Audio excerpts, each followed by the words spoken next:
Good evening, everybody. We're set to rock and roll for some more Cardinals Collegiate League action tonight as the Merchants and Bobcats will take the field for the first of our doubleheader here on an overcast and very gusty early Saturday evening in central Illinois. I'm Evan Schmeiser. It's a privilege, as always, to be bringing all of you the action. Billy Minnie will draw the start for the Bobcats, who are in the field first, wearing their orange tops and white bottoms. Merchants wearing the baby blue tops, white bottoms as per usual. We'll take a look at the Merchants order. Jake Stewart will lead it off, followed by Noah Company. Cody Morton bats third. Luca Morelli, the designated hitter, will be the cleanup man. Daniel Bastidas behind the plate. Mason Nauman hits six. Chris Casey will be the 7-man. Nate Reed will move from the 9 hole to the 8 spot for tonight. And Danny Moe will round out the order for the Merchants.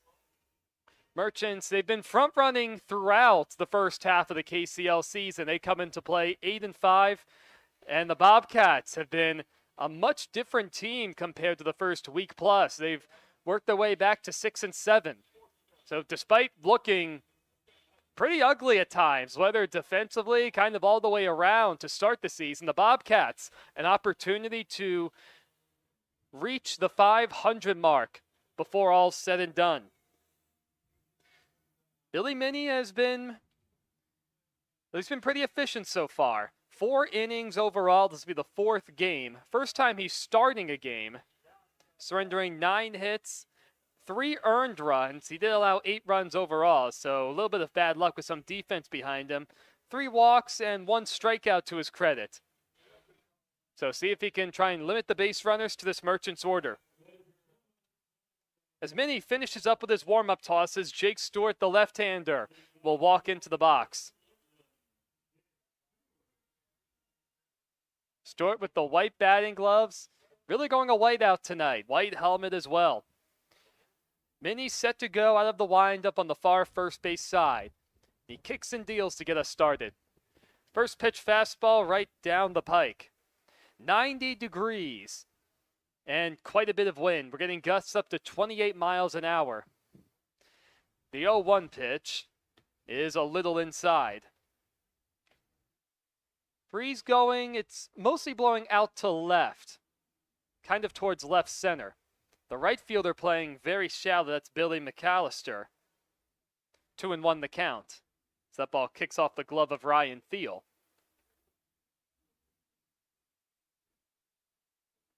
Stewart coming in, hitting .333, a double, 1 RBI. And the 2-1 pitch, a bouncer to the right side, gobbled out by Colin Carr. He will flip to the pitcher, Minnie, covering. 1 away to start the top of the first.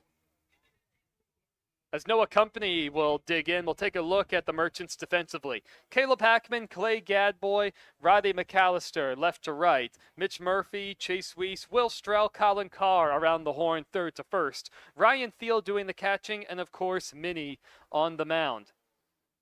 He'll face another left-hander in Company. A little inside for a ball.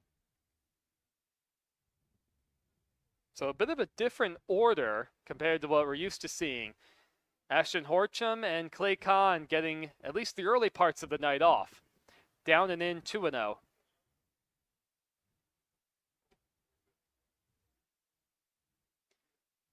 Company limited action. A somewhat recent addition to the team, I would surmise.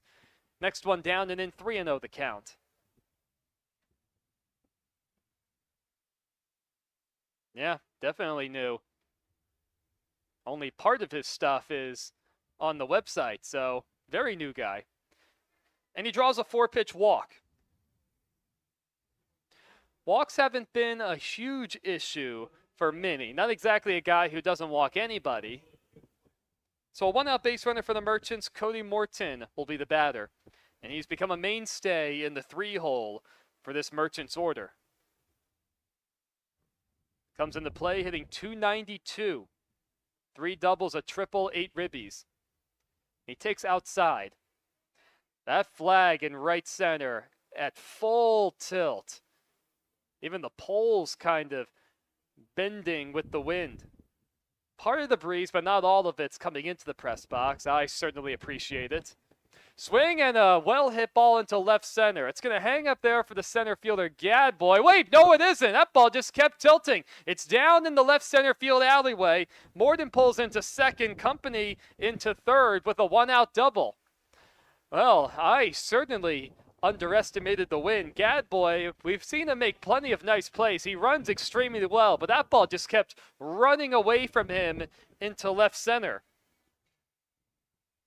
So Morden's fourth double of the summer, and the Merchants are in business with men on second and third and one out. Well, that's part of the problem with not feeling the full wind, I suppose. It's going to play a lot of tricks on the outfielders. That's going to be a factor all night long. Minnie will work out of the stretch to Morelli. A liner back through the middle for a hit. One run scores. Morton's being waved home. The throw from Gadboy will be cut off. Two-run single for Luca Morelli, and he gives the Merchants a 2-0 lead right out of the chute.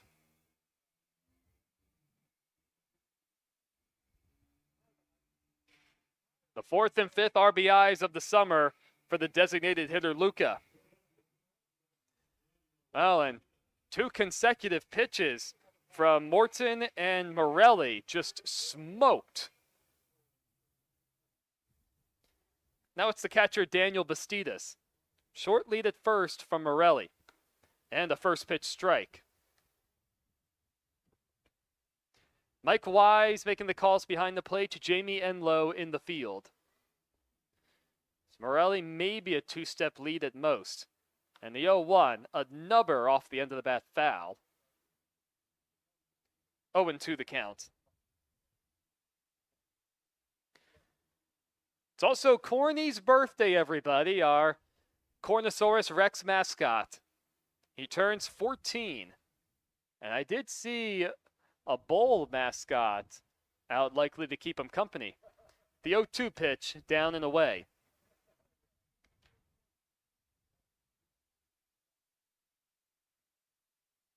Bastidas with limited opportunities comes in hitting .353. 8 RBIs to his credit and 5 walks. Tied for second with the team lead. A liner out to left center. Hackman on the run. It's going to get up and by him and two-hop the wall. Morelli's into third. He's going to be held there. Bastidas pulls in with a double. His second of the summer. So 3 straight rockets off the bats of Merchants hitters. And Minnie is not missing any barrels right now.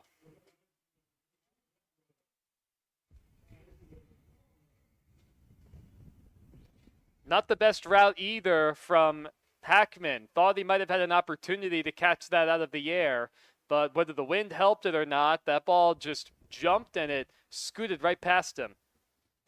Mason Nauman will be the hitter as the Bobcats play the middle infield back. The corners are in with men on second and third and a strike on the inner half. Merchants already lead 2-0 thanks to a 2-run single from Luca Morelli. And a chance for more, only one out. Minnie out of the stretch, set at the belt. And he goes home, a changeup outside. According to Prep Baseball, Minnie out of LaSalle, Peru Township, Illinois, topped out at 82 with his fastball, a 75 to 77 mile-an-hour curve. There is that curveball as Nauman swings and misses.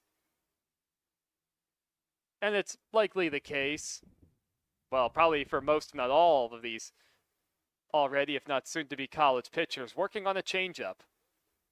I'm confident we saw one already. Another curveball. That's in there for a called strike 3. First punch out of the night for Minnie. 2 away in the first. Looked to be a bit of a pitcher's call. So now the corner infielders can move back as the 7-man Chris Casey will bat.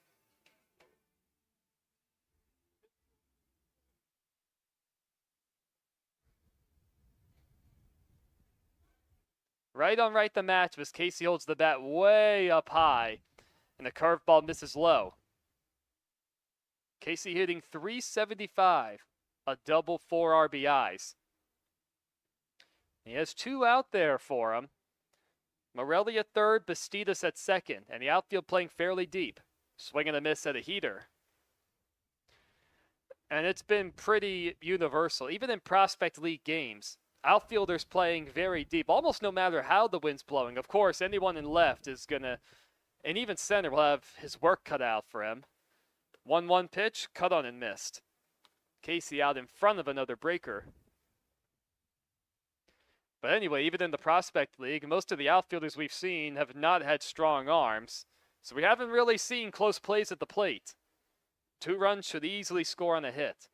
The 1-2 with 2 outs. Check swing, and Casey went around. Back-to-back punch-outs for Billy Minnie. He's able to limit the damage, but 2 runs come across for the Merchants. First, it's the Morton double, then Morales' 2-run single. We'll head to the bottom of the first. Luke Weber will take the mound to make his debut.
We're getting set for the bottom of the first. The Bobcats will take their first swings, trailing 2-0 to the Merchants. Luke Weber, just graduated from Highland Park High School, of course in Illinois. The 6'1", 180-pound right-hander making his debut tonight, having just signed a few hours ago. And according to Prep Baseball, he's maxed out at 91 with his fastball, to go with a curve listed at 76 to 78. And 91 would by far be the hardest fastball we've seen in the KCL. And frankly, even in Prospect League games with the Corn Belters, at most, maybe we've seen one guy touch 90. I couldn't tell you. I know I did the game, but it's been a minute. It was an opponent, and it happened to be a guy who pitches for an SEC team. Of course, didn't pitch at all during the season, as is the case for plenty of pitchers in the Prospect League. So Mitch Murphy will get us started. Right on right, the matchup. Out of the windup is Weber, and a fastball's on the outside corner. Well, if it's going to be 2 inches off the plate each way, that's going to make life a lot easier for Weber. The 0-1 pitch is outside. Murphy going with the black arm sleeve and the white batting gloves. Up and inside, 2-1 the count. The scoreboard reads 3-0, but I'm confident the first pitch was called a strike.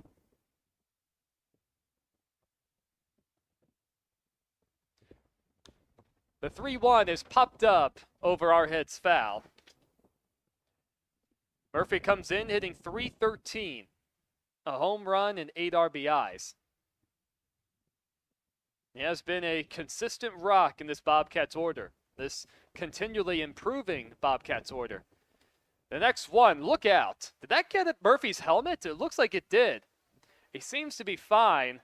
The ball got the firm top of the helmet.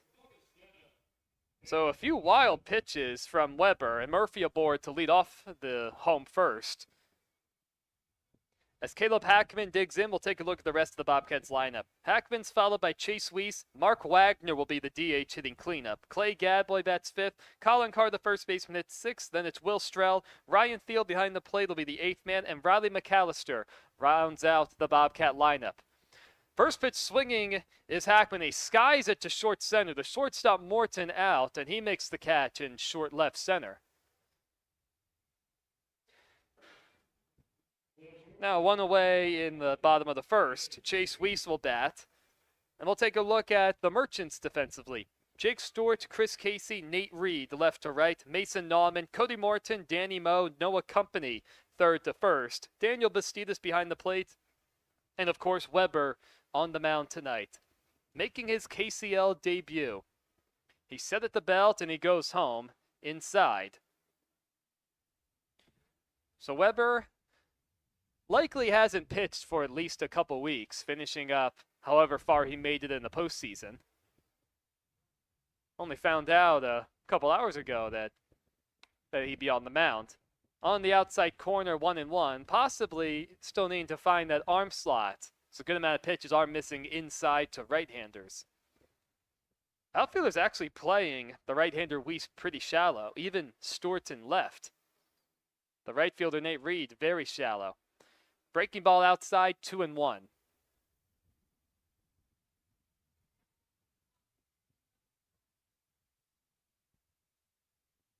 Weiss hitting 294, a double, 4 RBIs. The 2-1 is downstairs. Looked like it might have been a changeup. Weber did take something off that pitch. So Luke Weber hit Murphy to start the inning, and then he got the pop-up to Hackman. Now he's behind 3-1 to Chase Weiss. Weber and the Merchants leading 2-0. And the 3-1 is a little high.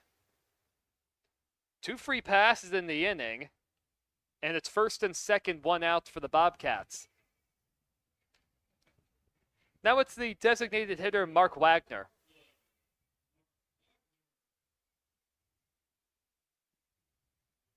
Wagner trying to get it going, hitting 188 coming into play tonight. No extra base hit and a single RBI.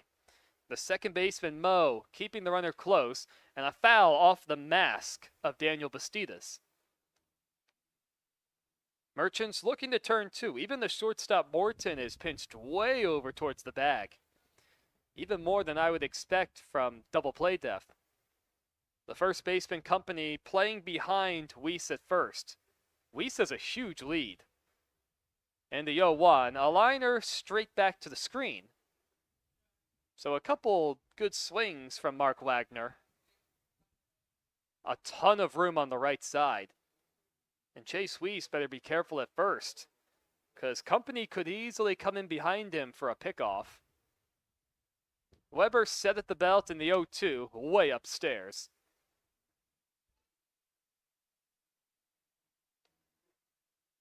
Doesn't look like the Merchants have a whole lot of guys tonight. I see. That might be all coaches there, or maybe 2 coaches and 2 players. Wonder where they all went. Unless they're staying cool in the clubhouse. Breaking ball high, 2-2. See the Bobcats, virtually everybody along the front railing. And there is a camera guy down there. Maybe that's for a local radio station. I don't know the scene for the radio stations all that well out here. The 2-2 cut on and missed. First strikeout of the night for Weber, 2 outs in the first. That camera guy by the Bobcats' first base dugout looks similar to one of the 2 guys I saw last night who were hanging out by the Burlington Bees dugout. Maybe he is a local representative. I did make the observation to my partner in crime, Griffin Leonard, wondering why are these camera guys here and who are they with? He assumed they were just with the Bees. Outside to Clay Gadboy. Merchants leading 2-0, 2 outs, bottom of the first. Murphy at second, Weiss at first. Weber issuing a couple free passes. Well, I guess it's a pretty good night to have a camera guy. It is Corny's birthday, after all. The 1-0. The runner on second goes, and the pitch is fouled to the right side, and a 1-hopper out of play. Oh, there goes the young gentleman to get it. Where's he going? He's going several rows up. That ball's down in the second row past the dugout. Oh, we can't find it. That'd be a shame. He has no competition over there, though. 1-1 to Clay.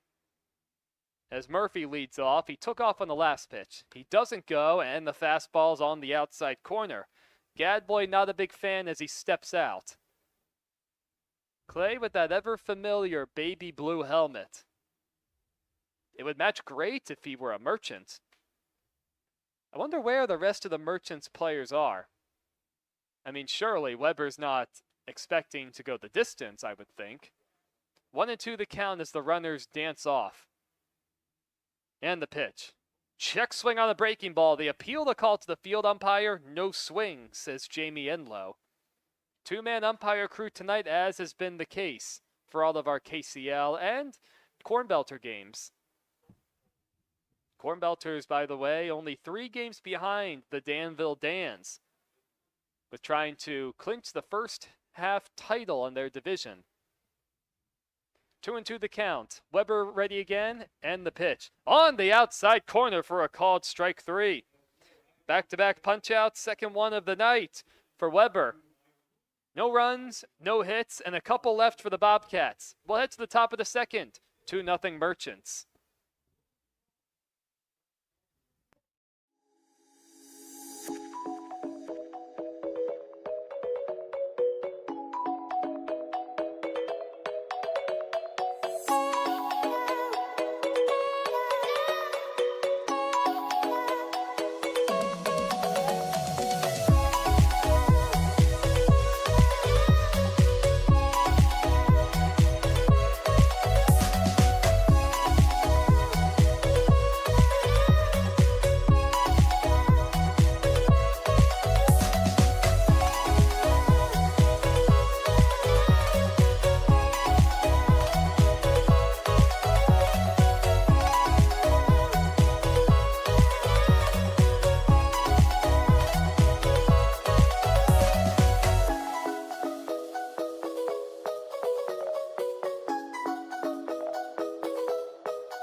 Top of the second at the Corn Crib. Nate Reed, Danny Moe, and the leadoff man Jake Stewart.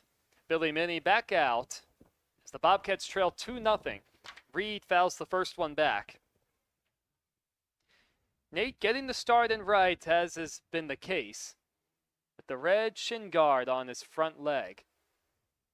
So he waves the bat ever so slightly. The 0-1 pitch, a little inside.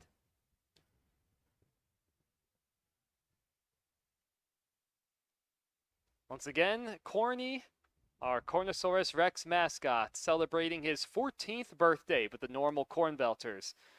On the inner half, 1-2 the count. So the Cornbelters were founded in 2009, had their inaugural season in 2010. Curveball upstairs.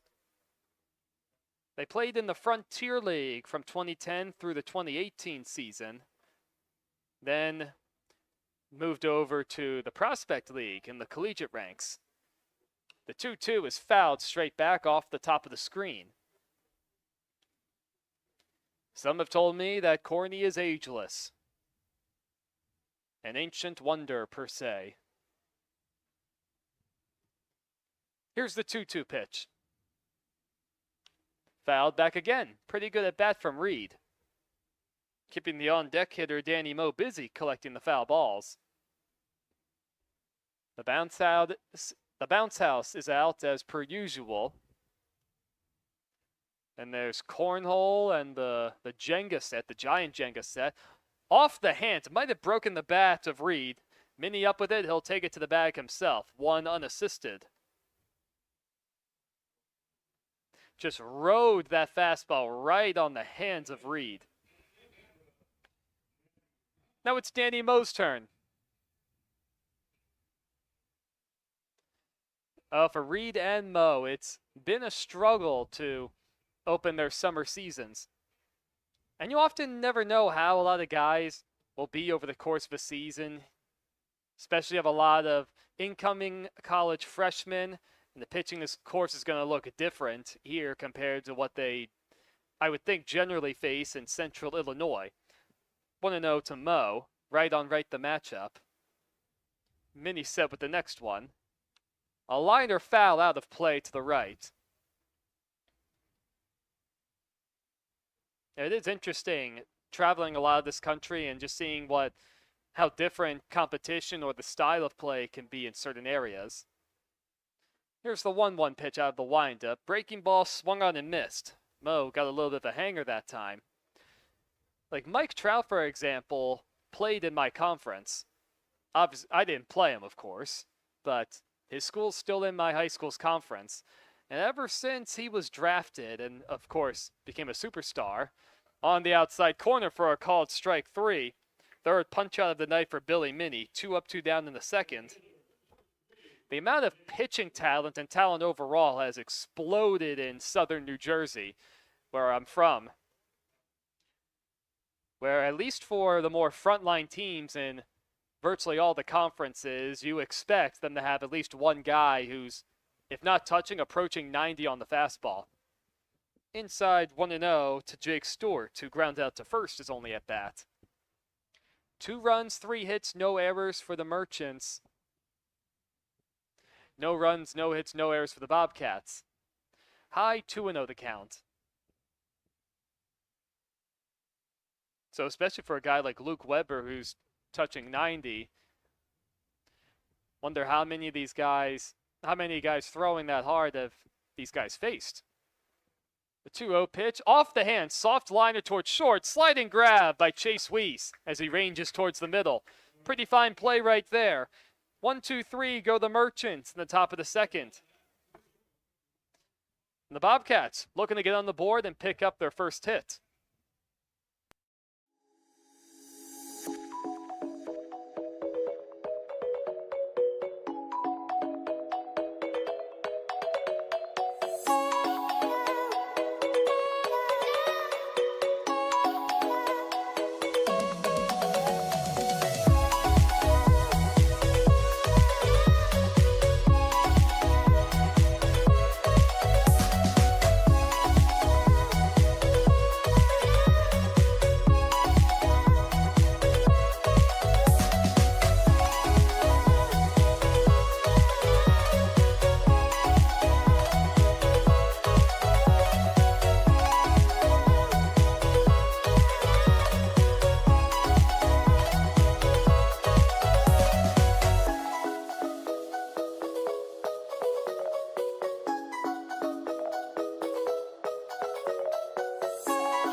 Bottom of the second on the Colonel's Collegiate YouTube on this overcast and very gusty early Saturday evening. 6, 7, 8 coming up for the Bobcats. Carr, Strell, and Thiel. Merchants leading 2-0 as Luke Weber will get back to work. After working a scoreless first, allowing a walk and a hit batter. His first pitch to Carr, that's a good fastball on the outside corner. Weber seemed to find a pretty good arm slot, finding that down and away strike to the righties. He's working quickly. And the 0-1, same spot for a called strike 2. Carr hitting .286 coming into play. OPS over 900. He's behind 0-2 as he waves the bat. Curveball off the end of the bat, a slow roller to first. Noah Company up with it and touches the first base bag. Haven't seen any real good swings yet against Weber. Will Strell will be the batter. Strell off to a slow start. Right on left the matchup as Strell holds the bat up high. outside 1-0. Well, and just taking a look at the Normal West high school schedule from this past spring, it seems like the teams do a reasonable amount of traveling inside 2-0. Well, I guess for one, now as great as it is in its own way, once you leave the Twin City area of Bloomington Normal, as that one's lined out to center. Casey on the run. He has a beat on it. He'll put it away with a nice over-the-shoulder grab. Pretty good swing from Strell. Teams have to travel a good amount to actually, well, not just play other opponents if they're not directly in their area, but to reach the next civilization. Yeah, it's a much different world out here compared to the Jersey Shore, I'll tell you that. First pitch swinging is Ryan Thiel, and he hits it foul. So, probably very likely, very easy to assume that teams will play some teams in the Chicago area. Saw Peoria, a pop-up foul out of play to my right. 0-2 the count. Merchants leading 2-0. Bases empty, bottom of the second. So seeing a guy like Luke Weber, as somebody's getting a nice round of applause for getting the foul ball. A guy like Luke Weber, who's averaging 90, shouldn't be unfamiliar. Outside 1-2. Yeah, it's much different in playing my high school ball, going in conference. Furthest drive we'd ever have is 45 minutes to an hour. Where Peoria, from here, about 45 minutes, is probably pretty average. On the inside corner for a called third strike. Third punch out of the night for Weber. He works a 1-2-3 second. We played 2 full in the first of our doubleheader. Merchants leading 2-0.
Two, three, four. Merchants going through the order for the second time. Company, Morton, and Morelli. So we'll see how Minnie handles this part of the lineup that hit him around pretty hard in the first. Company walked and scored his first time up, and a fastball is way inside. Company almost took one off the shin. Company, a tall, lean, left-handed hitter, going with the high socks tonight. The wind continues to blow very strongly right to left and somewhat come in the press box too. There is a left-hander throwing in the Bobcats' pen. Change-up on the outside corner, 1-1. Now there's a couple kids playing on the hill past the left field bullpen. Nobody in right. Jam shot hit foul, 1-2 the count. I don't have binoculars. That could be Mitchell Wilson. Minnie, after working a 1-2-3 second, ahead of Company 1-2. And he goes home. Curveball, that's right there for a called strike 3. Company seemed bewildered at the call. Fourth strikeout of the night for Minnie, and for the moment, he seems to have settled in. Seems like both pitchers are taking advantage of a bit of a bigger strike zone based on some of the hitters' reactions. First pitch to Cody Morton is swung on and popped up foul right over my head as it rattles off the top of the concourse. Morton doubled and scored on a shot into left center. Shockingly, Clay Gadboy in center is playing fairly shallow. The 0-1 curveball high. Definitely don't want to be missing there with that pitch. Well, there's the rest of the Merchants players. Well, actually, hold on. Well, they are hitting. That's something to keep an eye on. The 1-1 changeup, and it clocks Morton right off the ribs. Second free pass that Minnie's issued. And the one-out base runner here in the third. Merchants already leading 2-0, along with 3 hits. Now it's Luca Morelli. He's responsible for our score right now. A 2-run single scoring Company and Morton in the first. Bobcats set to turn 2. The second baseman Strell playing a little more shallow than usual. Murphy at third, somewhat hugging the line. First pitch curveball outside. Yeah, I made note of actually seeing more players along the Merchants dugout, but when they were in the field, I saw at the most 2 players. The other 2 guys looked like coaches. A check on the runner at first. Morton dives in safely.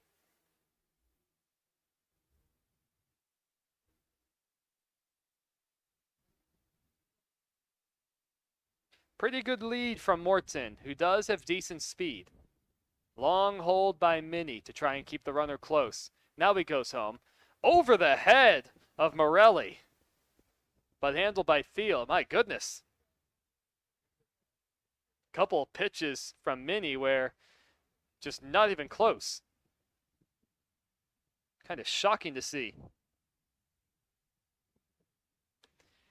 Outside, 3-0 the count. For what it's worth, Morton, where'd it go? There it is. Morton has stolen 2 bags. I doubt he'll take off with a 3-0 count. See if Morelli takes all the way. He looks pretty aggressive in the box still. The pitch is way outside. Back-to-back free passes to start the third. Now 2 walks for Minnie. Time is called. We're going to have a meeting on the mound. Here comes Jake Weggs as the left-hander continues to throw for the Bobcats. No signal to the bullpen. The entire infield comes in. What kind of leash is Billy Minnie going to have? And it's a dangerous hitter for right now. Bastidas doubled his last time up. Part of a first inning. Part of a 3-hit first inning for the Merchants. All 3 of them being shots. Well, of course, Minnie has to throw the ball over the plate. Try and find that down and away arm slot with the fastball. Could be one of those things where he's letting his front shoulder fly open, and that's the reason for the lack of command, especially missing arm side. As a fairly short meeting concludes, Merchants, who already lead 2-0, 1 out, first and second in the top of the third. A chance for more. A hit should score Morton, who runs well. The outfielders all playing medium deep. As I can see some Bluecaps players taking BP in the cages in center. First pitch swinging Bastidas, he pops it up. The third baseman Murphy can't find it, but that's okay as it settles into the crowd. There go 4 kiddos after the ball. And it's a young man. Oh, wait, he didn't get it yet. There's another one trying to get it. It's rolling down. Oh, now he got it. A young gentleman in a green Corn Belter shirt got the ball. 0-1 the count as Minnie sets. Strell dancing with Morton at second, who has a huge lead. The 0-1, check swing, and foul just over my head. Now, if there was going to be a ball that made its way into the press box, it could have been that one. It landed on top of my press box, but I have only one open window that I'm sitting in front of. So it's a very small opening, but that looked like it had the angle. Low 1-2. Flag has calmed down a little. As I say that, a pretty strong breeze comes into the press box. 1-2 the count. Minnie with the left-hander still throwing in the bullpen. Now he comes set on the first base side of the rubber. Checks Morton twice at second. Now a third time, and he deals. Another pop-up foul over my head. This would be a good time for Minnie to unleash a changeup. Good at bat from Bastidas. Merchants trying to continue to front run over the other three teams in the KCL. 8-5 coming into play. And the next pitch, curveball in the dirt. Not the sharpest of breaking balls from Minnie. Looked like he slowed his arm slot down. Somewhat more easily telegraphed pitch. With the count even, Bastidas steps out. Now he re-engages. Minnie, who slowed his tempo down, goes home just outside. The umpire flinched. Likewise, thought about ringing up Bastidas.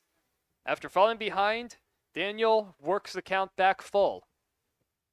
A lot of room in left center. Caleb Hackman shaded a bit towards the line. Strell flashes back in towards second. And the 3-2 pitch. A ground ball towards short. Sliding stop by Weiss. He goes to third, and the ball gets by Murphy. It rolls towards the Merchants' dugout. Thiel over to get to it. A run scores. Up to second goes Bastidas. Morelli into third. That should go down as a base hit and an error. It was going to be a tough play no matter what. Weiss had one play going to third, whereas momentum took him.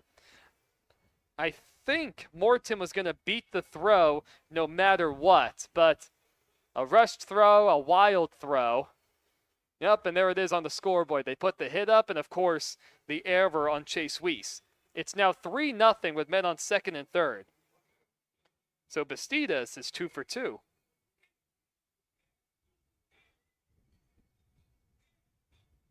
The Bobcats in a dangerous situation, and the night is done for Minnie.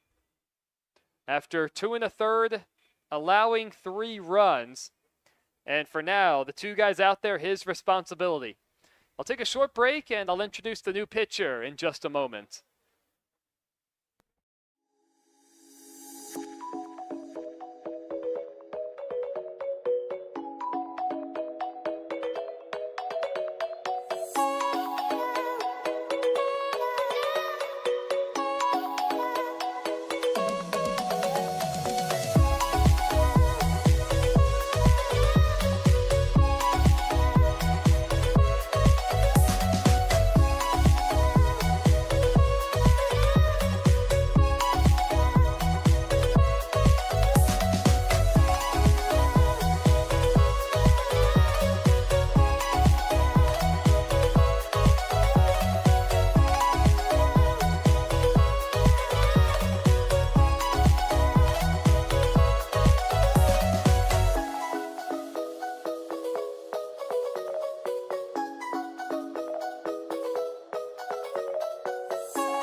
Welcome back, everyone. 3-0 Merchants.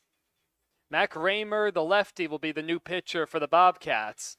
7 1/3 innings, his 4th game, 3rd out of the bullpen. He's allowed 8 hits, 4 earned runs over the stretch, 4 walks, and 11 strikeouts. So with the situation, 2nd and 3rd with 1 out, already trailing by 3. You have a strikeout guy out there. That's what you need. Mason Nauman, the hitter, left on left the matchup. Out of the stretch, is Raymer, and he deals low. The infield all the way in for the Bobcats. Luca Morelli on third, Daniel Bastidas at second. You don't have great speed on the bases. A ground ball to the right side. And Morelli started and then stopped, and then he got caught in between, and the throw is going to be in plenty of time. That was very odd. It's a good play from Colin Carr over at first. Nauman safe on the fielder's choice. Bastidas up to third. I mean, if you're gonna, that's one of those plays. You either have to go on contact or not go at all with the infield in. And I like the idea of going on contact. Try and make him make a play on you. Chris Casey's the hitter with men on first and third. Nauman takes off. The pitch taken low. The throw to second goes into center field. A run's going to score. Nauman up to third. It's now 4-0 Merchants. This inning has gotten very sloppy for the Bobcats. So Ryan Thiel opted to throw through to second base. It didn't look like it was an awful throw, but the second baseman Strell was late covering, then he slipped. And that's how the ball went into center. So sadly, the error to allow the run scoring and Nauman to third has to be charged to Thiel. Swing and a miss, 1-1 the count. 2 errors in this inning for the Bobcats. Well, now the line is done for Billy Minnie. Another swing and a miss. 2 1/3, 4 hits, 4 runs came across, 2 walks, 4 strikeouts, and a hit batter. Depends how the rest of this inning goes to see how many of those runs are earned. 1-2 the count with Nauman at third. And here's the pitch from Raymer. In the dirt. Pretty good breaking ball, though.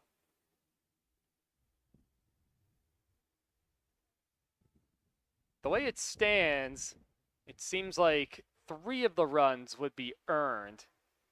Yeah, it looks like 3 of the runs should be earned to the line of Minnie. I do not have live stats to go off of. That makes all that a lot easier. 3-2 the count to Casey, who struck out his first time up. And the pitch. Swung on and missed.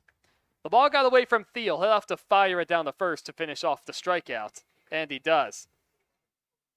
So Raymer is able to stop the bleeding, but 2 more runs come across for the Merchants. Thanks to a couple free passes, an infield hit, and 2 errors.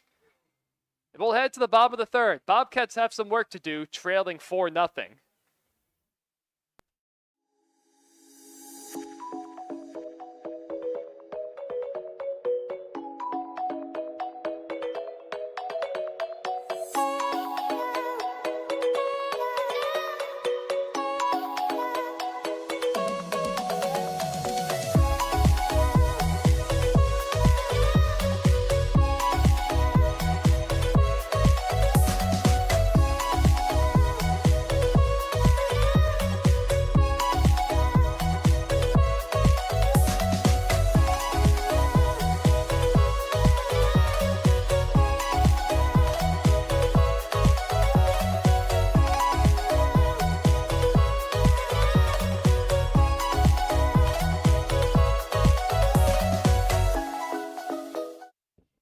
As Luke Weber is getting ready for the bottom of the third, working his third inning on the mound, his Merchants leading 4-0.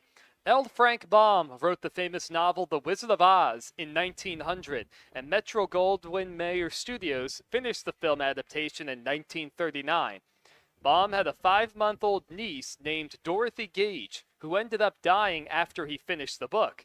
The general public later found out Baum did name the protagonist Dorothy after that niece. She's buried at the Evergreen Memorial Cemetery right here in Bloomington. And she has her own statue and memorial for a young girl that died at just 5 months, way back in the day.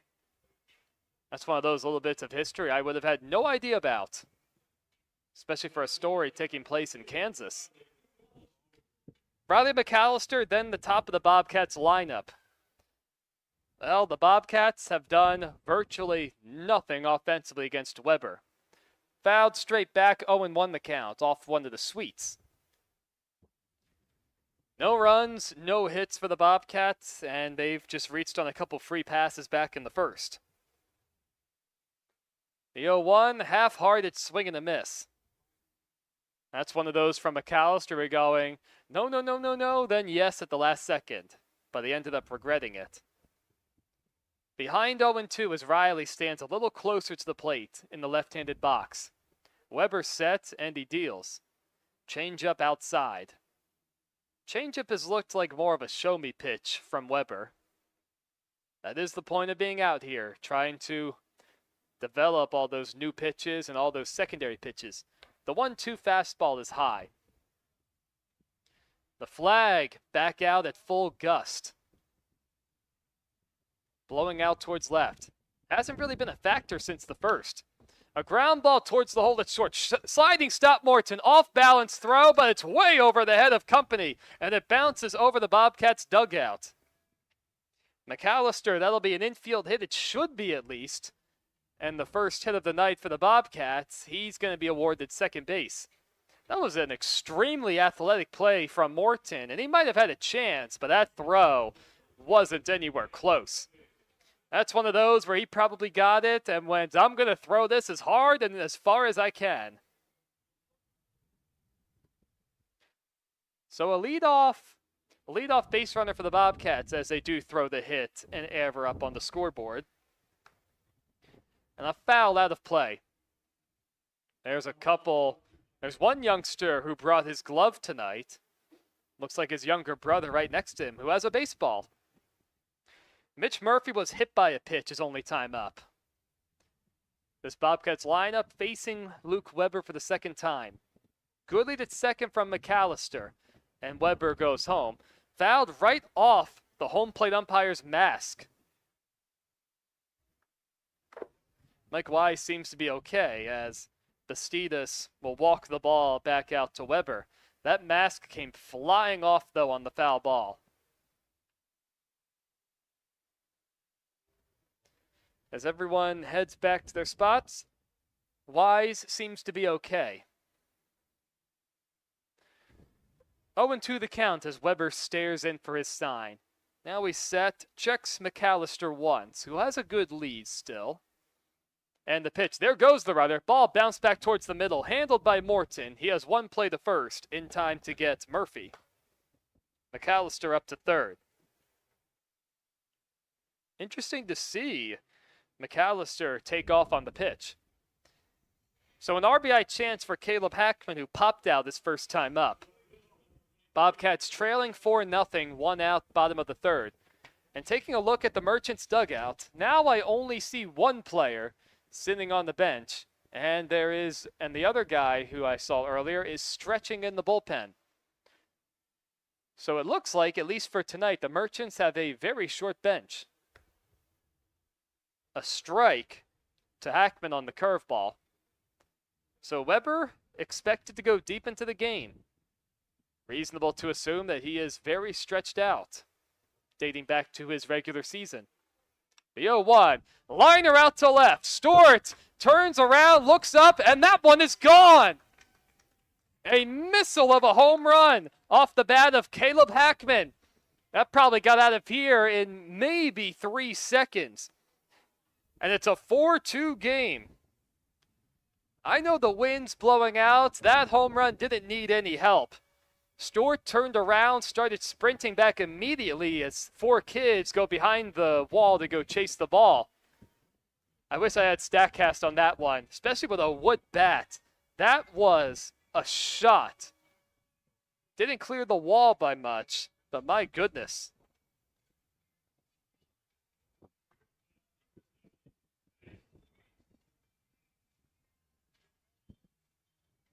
Now Chase Weiss will be the hitter. He'll bat with the bases clear.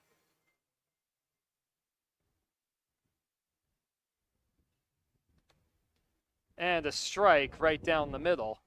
First home run of the summer for Hackman. And now up to 4 RBIs.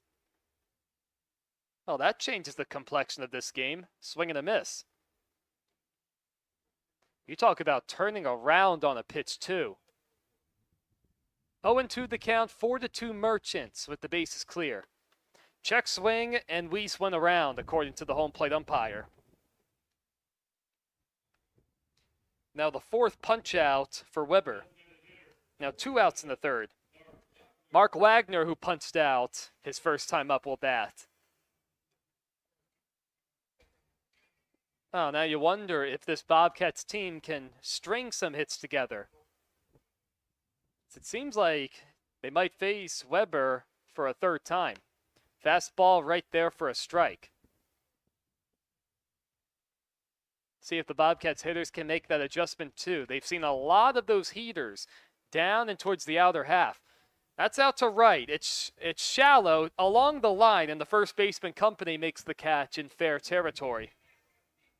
That retires the side, but the damage has been done. Caleb Hackman connects on a line drive 2-run homer to cut the deficit in half. We've played 3 full. Merchants now lead 4-2.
We're back for the top of the fourth. Merchants trying to answer back after allowing 2 runs in the bottom of the third. Still leading 4-2. Nate Reed, Danny Moe, then the leadoff man Jake Stewart. Mac Raymer back out for his second inning of work after picking up the final 2 outs in the third. On in relief of Billy Minnie. Broken back ground ball to first. Carr up with it. He'll take it to the bag himself as Reed, frustrated, tosses his broken bat aside. 1 pitch, 1 out, and Danny Moe will bat. Moe struck out his only time up.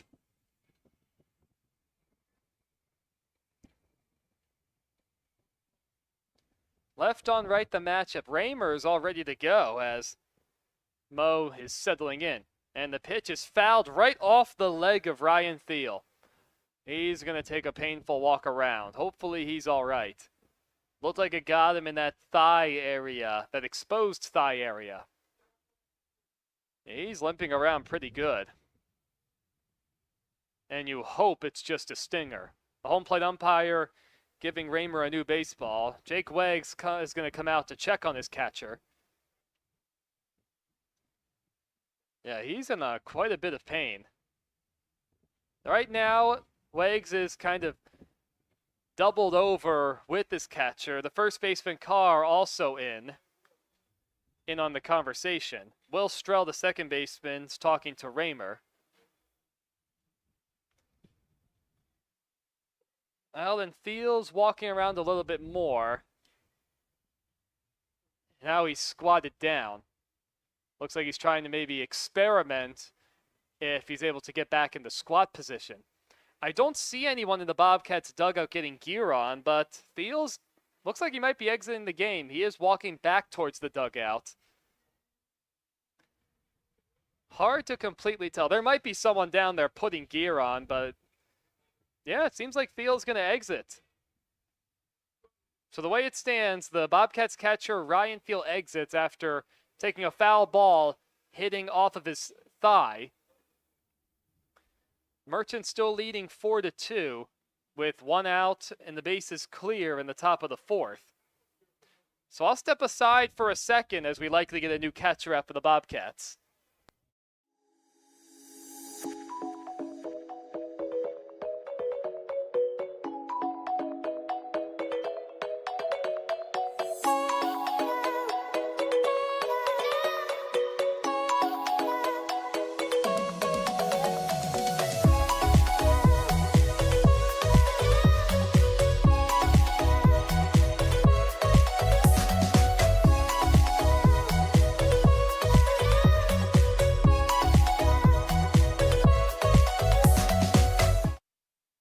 Welcome back, everybody. So once again, in case you're just joining us, Ryan Field, after getting hit with a foul ball behind the plate, just exited the game. Hayden Stork, who initially had the day off, got his gear on. He's going to be the new catcher.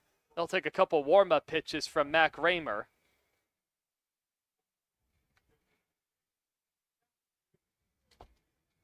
So a straight-up substitution. Stork will now bat in the 8 hole. For what it's worth, it is, at least from what we've seen, it is an offensive upgrade, at least for the night. We're set to go now. 0-1 the count to Mo. Stork set to receive his first pitch, and a curveball down and away, 1-1.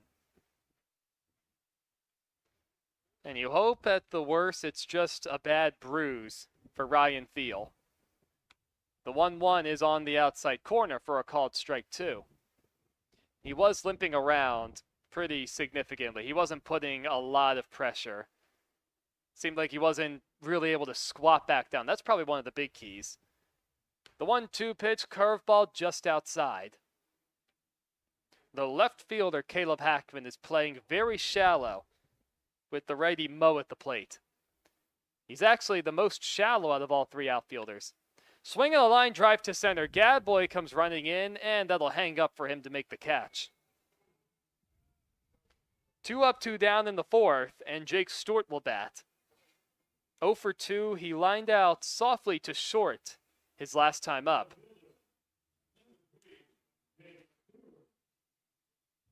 Merchants leading 4-2 against the Bobcats.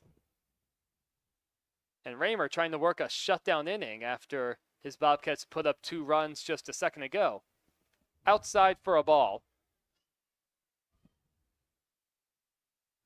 Now, if the Bobcats can keep getting good swings off of Luke Weber, right there for a strike 1-1, then that could be a sign of very good things to them. Because the way I'm seeing things, the Merchants only have 2 extra players tonight. And the 1-1, a ground ball out to short. Over is Weiss. He has to hurry to throw, and he is able to retire Stewart. Despite the delay, 1-2-3 inning for Mac Raymer. And we'll head to the bottom of the 4th. Bobcats looking to get the bats moving once again.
Welcome back. We're ready for the bottom of the 4th. I'm Evan Schmeiser bringing you the action for the first game of our doubleheader.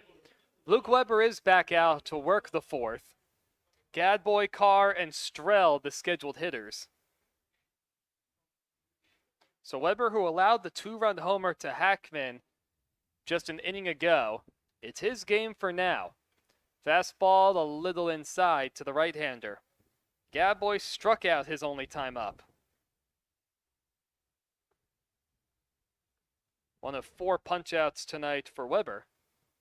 Swing and a line drive to right. Reed was playing shallow. It's towards the line, and he makes the catch in fair territory. Actually, some pretty good positioning right there.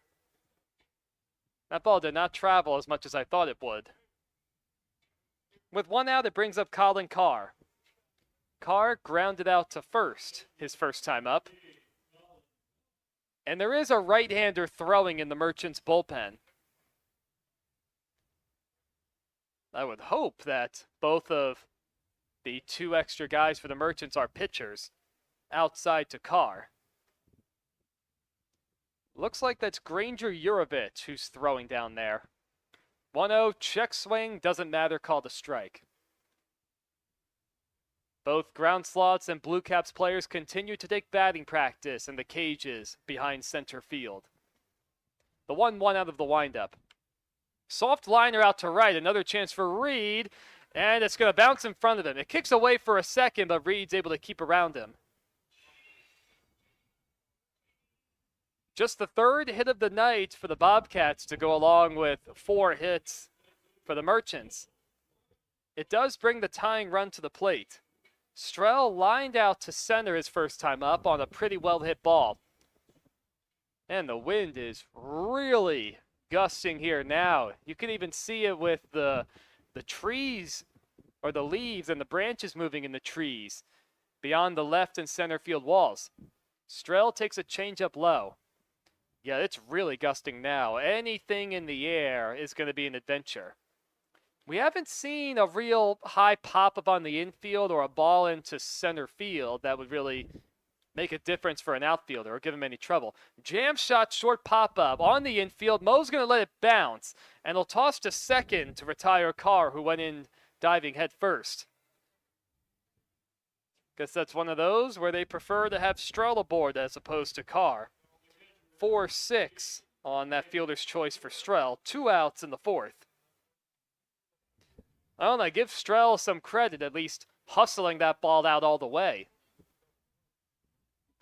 And it's the 8th man, well, the 8th spot of the order. Hayden Stork will bat for the first time after taking over for Ryan Field, who left with an injury last inning. Strell draws a throw. He goes back in diving.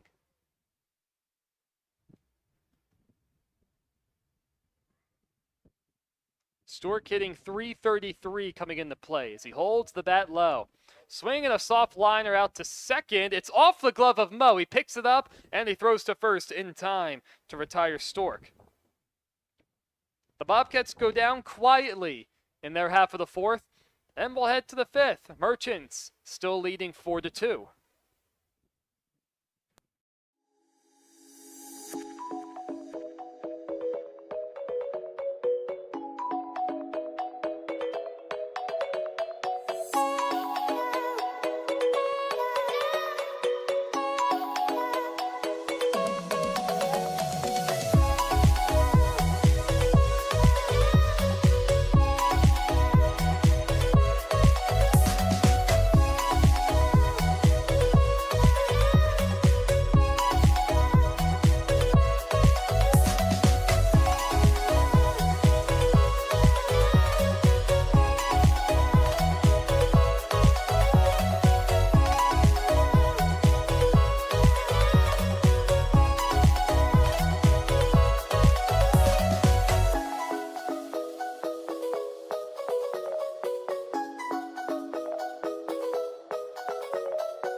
As the birthday celebration for Corny continues, we go to the top of the fifth.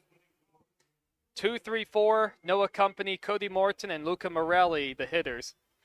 Mac Raymer will work his third inning out of the bullpen in relief of Billy Minnie. He's set out of the windup, and the first pitch of the fifth is down and away.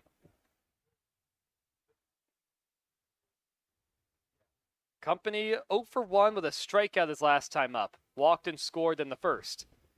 Breaking ball inside, 2-0. Very quiet night offensively. Really the only... Well, we've had a couple extra base hits, but only a combined 7 hits. Called strike 2 and 1.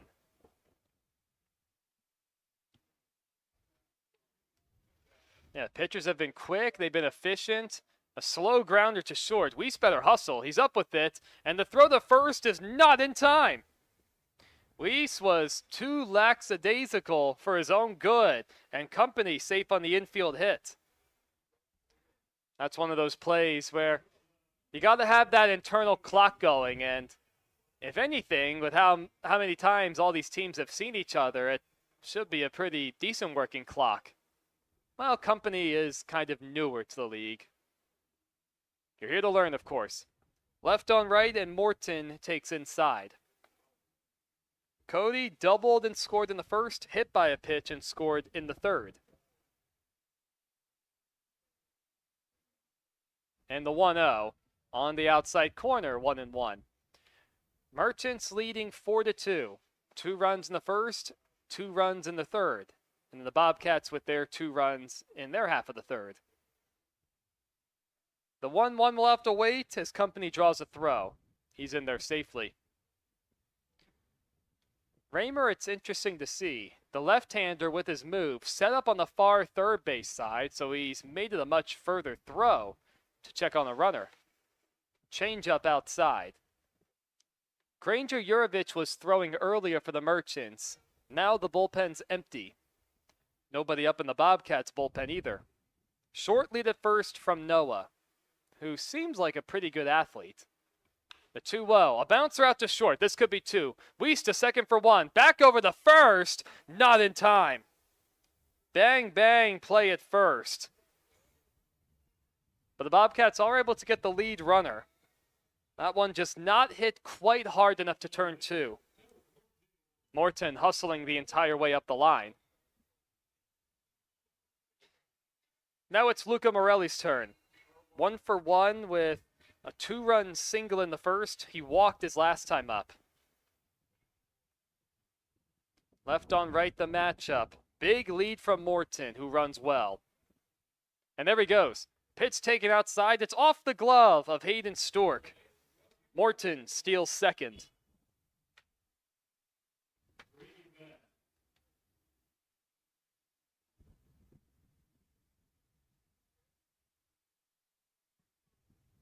Third stolen base of the summer for Cody. He has a good lead off of second, too. The 1-0 pitch out to center field. It's hit pretty well. Gadboy has it lined up. He puts it away. Morton stays at second.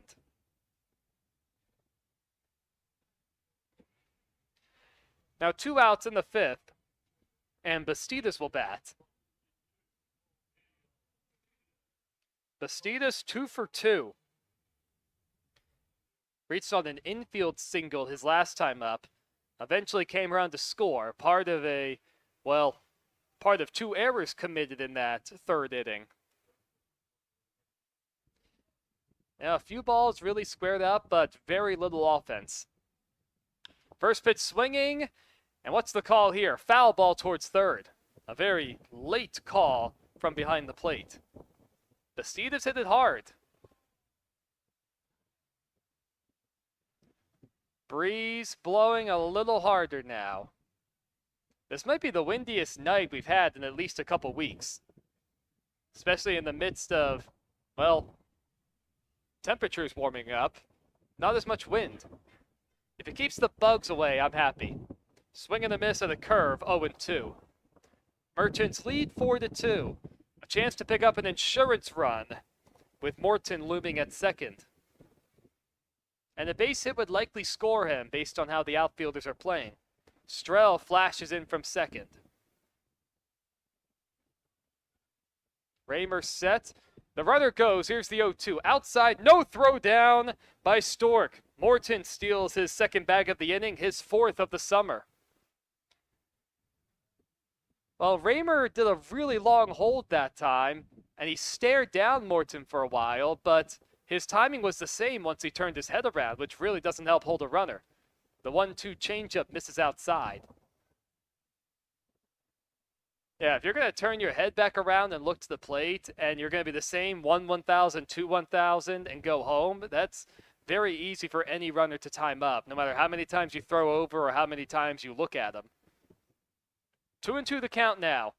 Morton 90 feet away, and the pitch swung on and missed. Despite the 2 stolen bases, Raymer able to work around the jam. We'll go to the bottom of the 5th.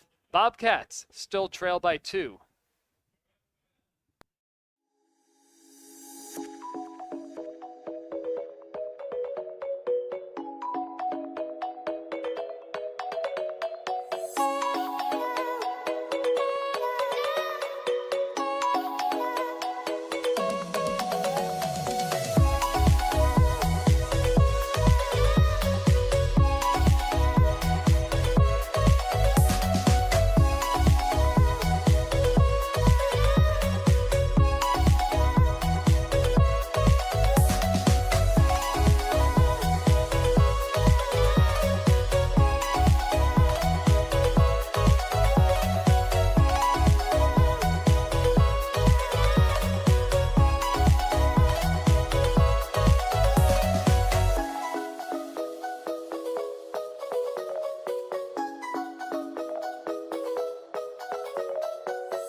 Well, we just finished the 5th inning stretch in our 7-inning affair. Luke Weber done for the Merchants. He gives way for Granger Jurovich. He was warming up in the bullpen a little while ago. His Merchants lead at 4-2. Jurovich will face the 9-1-2 hitters for the Bobcats. So Weber done after going the first 4, allowing 3 hits, just the 2 earned runs, a walk, 4 strikeouts, and the hit batter. First pitch swinging McAllister. He skies it to short center. Shortstop Cody Morton is out, and he makes the catch. So 1 quick out in the 5th. So Weber, a pretty strong outing in his KCL debut. Not a lot of hard contact. The one real mistake coming to Caleb Hackman with the 2-run homer. And it's Mitch Murphy's turn. 0 for 1 with a hit by pitch. He swings the first pitch and pops it up foul and out of play. And there is a right-hander throwing in the Bobcats bullpen. Possible he might be coming in for Mac Raymer. 0-1 the count, 1 out, nobody on. Merchants leading 4-2 in the bottom of the 5th. Swinging a liner, that's going to get into left for a base hit. Just the 4th hit of the day for the Bobcats as a team. But the tying run will come to the plate. And for now, it's the guy you want. It's Caleb Hackman. Of course, the 2-run homer his last time up. So a challenge here for Jurovic coming out of the bullpen. The left fielder Stewart understandably playing deep. Chris Casey and center actually playing pretty shallow. Merchant set up to turn 2. Jurovic set, and he deals high. And granted, you don't want to walk. You can't really walk Hackman either. Check on the runner. Murphy didn't have that big of a lead. I doubt Mitch will take off unless he gets a big-time jump. Want to know the count? It is a short lead still from Murphy. And the fastball is on the outside corner. Hackman did not agree. Even from up here, Caleb is a big guy. A big, sturdy right-hander. The 1-1 pitch, upstairs. Couple uncompetitive pitches from Jurovic. With the tying run at the plate, Merchants leading 4-2 in the home 5th. Chase Weiss waits on deck. Granted, with how shallow Casey's playing in center, a ball in the alleyway, and Hackman could be running for a while. A called strike 2 on a changeup. Jurovic has really taken a lot off of these past couple pitches. Hackman, after stepping out, now he digs back in. But the count even 2-2. And it'll have to wait. For some reason, Jurovic tossed over the first, even though Murphy was barely off the bag. Maybe he wanted Bastidas to go through the signs again. Set at the belt. And he deals. Swing and a fly ball. Not that deep to right. Reed has it lined up, and he makes the two-handed catch. Hackman frustrated. He ran with his bat about 3/4 of the way up the line. With 2 outs, they'll bring up Chase Weiss, and an important out for Jurovic. Weiss walked in the first, struck out in the third. And the wind now really starting to blow in pretty hard into the press box. I've got to keep the pages of my scorebook in working order. Another throw over. This is very odd to me. Murphy has showed no inclination of taking off. And he draws another throw. I am befuddled about this. Mitch Murphy has only stolen 1 bag all summer. I mean, he inches off a little further now. He doesn't go, and the pitch is outside. I would think Granger Jurovic will be better off focusing more on the hitter, as opposed to a litany of throwovers on a guy who's barely taking a lead. 1-0 the count and the pitch. Down and away, ball 2. Jurovic has really slowed down the velocity since the start of this inning. Doesn't seem like he has his best stuff. Trying to work out of the 5th, though. The pitch misses way upstairs. It's coming in so slow, I can't tell if he's throwing a changeup or not. If that were the case, it would be a lot of changeups. See if Weiss takes all the way with the count 3-0. Merchants leading 4-2. And the next one is up and outside. That'll put men on first and second with nobody out, or with 2 outs.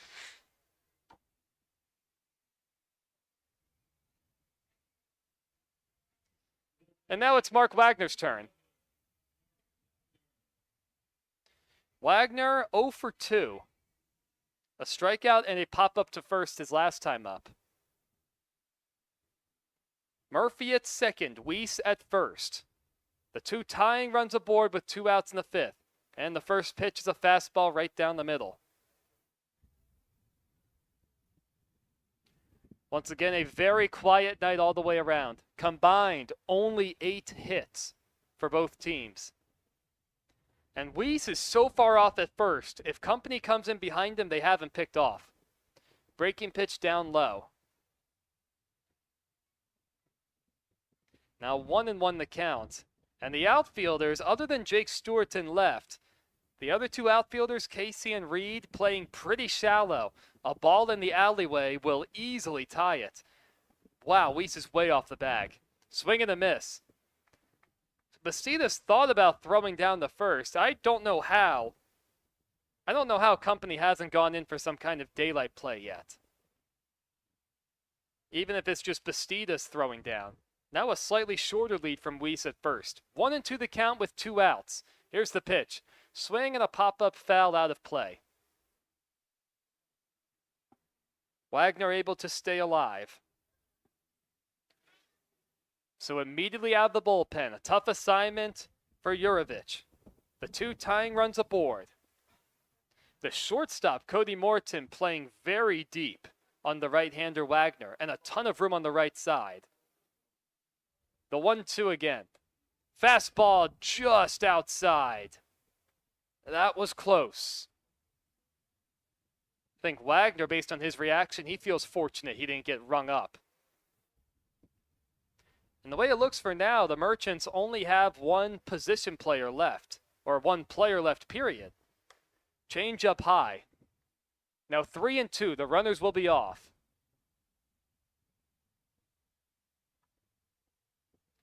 Murphy from second, Weiss from first. Merchants holding on to a 4-2 lead in the bottom of the 5th. Can Wagner come through? Here's the pitch. The runners go. Fouled straight back.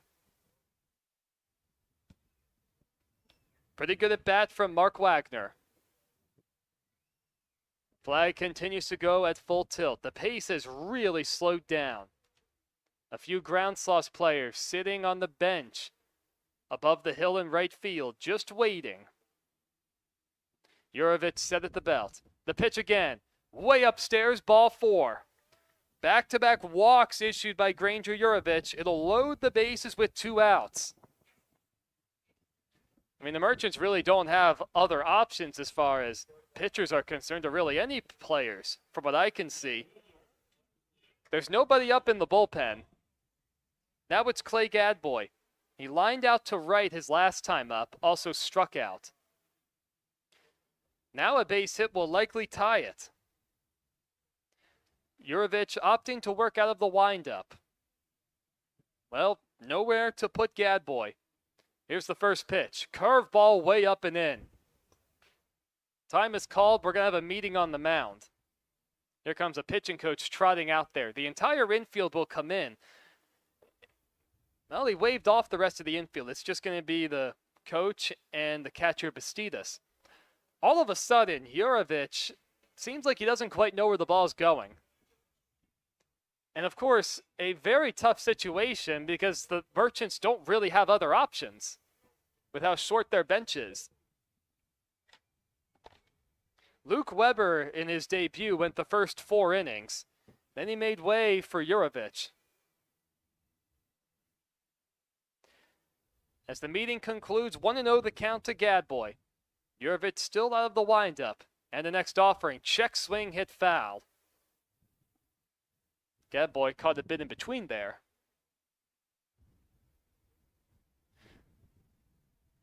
Two outs, bases loaded. Bobcats trying to tie this game, pick up a big win to move even at 500. The next one, down and away. No pitch clock in the KCL. Jurovich taking a long time, laboring at the moment. Bobcats looking to strike. The 2-1. Swing and a chopper foul towards third. And Gadboy might have gone after ball 3. Jurovich now just 1 strike from getting out of it. His velocity is slowed. His tempo is slowed.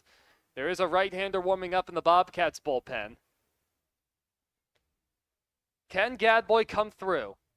He settled back into the box. Jurovich, a long look in as he shakes off a few pitches. Now he kicks and deals. Curveball up and in. Yet another full count. Jurovich has walked the previous 2 hitters. The inning started on a single from Mitch Murphy. Then Caleb Hackman flew out to right. And you thought from there, Jurovich would work out of this pretty easily, considering the home run from Hackman earlier. The 3-2, the runners go. Outside ball 4. It's a 1-run game in the 5th. That forces in a run. Murphy crosses the plate. Weiss to third, Wagner to second. 3 straight walks from Granger Jurovich. And the Merchants in a world of trouble.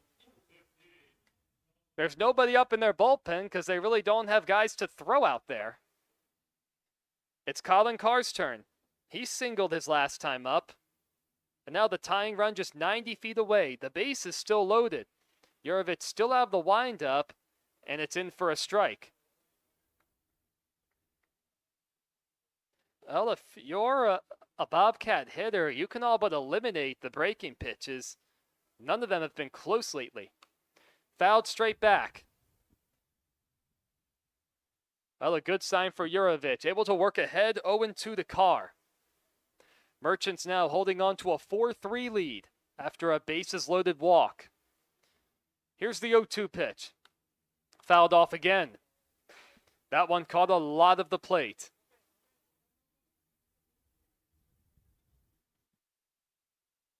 Can Jurovich work out of it? Bobcats looking to strike. Here's the 0-2 pitch to Carr. Outside 1-2.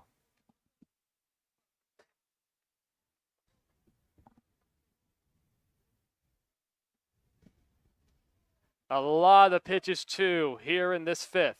The 1-2 fouled off again.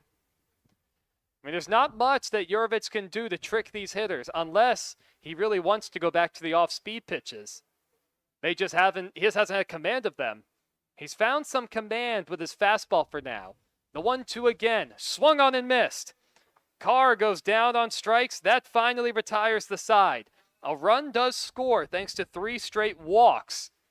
But the Merchants able to hold on to a 1-run lead. We'll head to the top of the 6th. 4-3 Merchants.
We're back for the top of the 6th, everyone. Bobcats still trailing 4-3 after leaving the bases loaded, putting a run across in the 5th. New pitcher out for the Bobcats. Sam MacArthur on in relief for Mac Raymer. Raymer, who pitched the previous 2 2/3 innings and really able to restore a lot of order to this game, keeping the Bobcats in it. He was effective. MacArthur, his second game of the summer, he went 2 innings in his first outing, allowed a couple hits and a couple earned runs. MacArthur's on to face Nauman, Casey, and Nate Reed, 6, 7, 8. A game that is really slowed down after a brisk start. First pitch upstairs. And MacArthur did walk a couple guys in that 2-inning outing. And Jurovich walked 3 guys in the previous inning. Next one fouled away. So you certainly need strikes from MacArthur. Starting to cool down a bit at the corn crib, moving into the early evening hours. The 1-1 out of the windup. Swing and a miss at a fastball. Nauman, very late. 0 for 2 tonight is Mason Nauman. Reached on a fielder's choice back in the third. The 1-2 pitch. Outside. Nobody up in either bullpen, so Jurovich will come back out for the home 6. Here's the 2-2 to open the 6. Up and away again. You definitely don't want to lose Nauman if you're MacArthur, especially after working ahead 1-2. Here's the payoff pitch. Way upstairs, ball 4. So MacArthur does lose Nauman. Now a chance for the Merchants to manufacture an insurance run. Now it's Chris Casey's turn. Casey struck out both times tonight.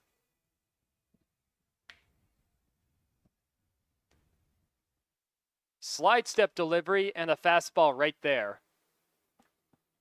And once again, everyone, about 20 minutes. We'll have about 20 minutes between this game and the second of our doubleheader between the Bluecaps and Ground Sloths. 4-3 Merchants trying to add on. Foul tipped into the glove of Stork. Bobcats look to turn 2. Nobody out, top of the 6. Trying to keep it at a 1-run game.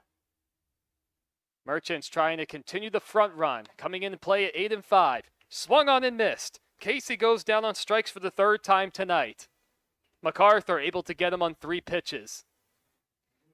That brings up the 8th man, Nate Reed. Reed 0 for 2 with 2 weak groundouts. 1 back to the pitcher, 1 to first. Ended up breaking his bat his last time up. A lot of room on the left side, the way the shortstop Weiss is pinched towards second. Fastball at a called strike.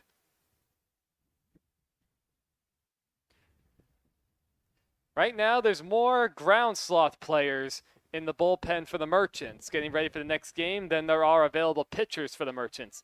Fastball, and that gets away from Stork, straight to the backstop. Nauman up to second on the wild pitch.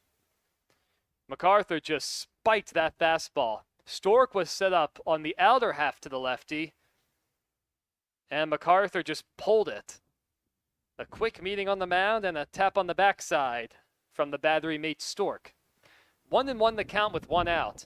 Reed, who has struggled all season, a chance to give the Merchants an insurance run. Shortstop Weiss flashing behind the runner. Swing and a miss. Reed tardy on the heater towards the outer half. With how deep these outfielders are playing, a hit should easily score a run. The 1-2 pitch. A liner out to center. Gabboy throws, now he comes in, and the ball hangs up there for him to make the catch. Those line drives right at you are always tough. So allowed out from Reed. And it brings up Danny Moe. He lined out to center his last time up. Only 8 combined hits, 4 for each club. But it's the Merchants leading 4-3 and a chance to add on. Also throw in 3 errors from each side. First pitch to Moe, check swing, and he went around. Behind 0-1. Bottom third of the order will be coming up for the Bobcats. But with Stork entering the game in the middle innings for the injured Thiel, he will be batting. And another one getting away from Stork to the backstop. And the second wild pitch of the inning for Sam MacArthur. Nauman now just 90 feet away. And you've got to be careful if you're Sam MacArthur. He's thrown 2 wild pitches in identical spots towards the left-handed batter's box and just far away from Stork. Another one like that would lead to a 5th Merchant run. 1-1 the count, 2 outs. A man on third, swing and a miss. Granted, this bottom of the Merchants order hasn't caught up to really any of the fastballs from MacArthur. Plenty of late swings. MacArthur set. The 1-2 pitch is fouled straight back. Sam better be careful too on the mound. He was close to a balk. Need to actually come set and at least wait a moment. Not sure if he came set the last time. Well, he's set now, and he deals. Foul tipped in and out of the glove of Stork. Mo able to stay alive. Now, I've talked about the wind so much, but a lot of the clouds have parted ways with us. The sun has peeked out. Hasn't been out for most of the day. The 1-2 swung on and missed. 2 punch-outs in the inning for Sam MacArthur. Despite the leadoff walk and 2 wild pitches, able to leave a man at third. We'll go to the bottom of the 6th. The Bobcats, just 6 outs remaining, trailing by 1.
It's getting late for the first game of our doubleheader.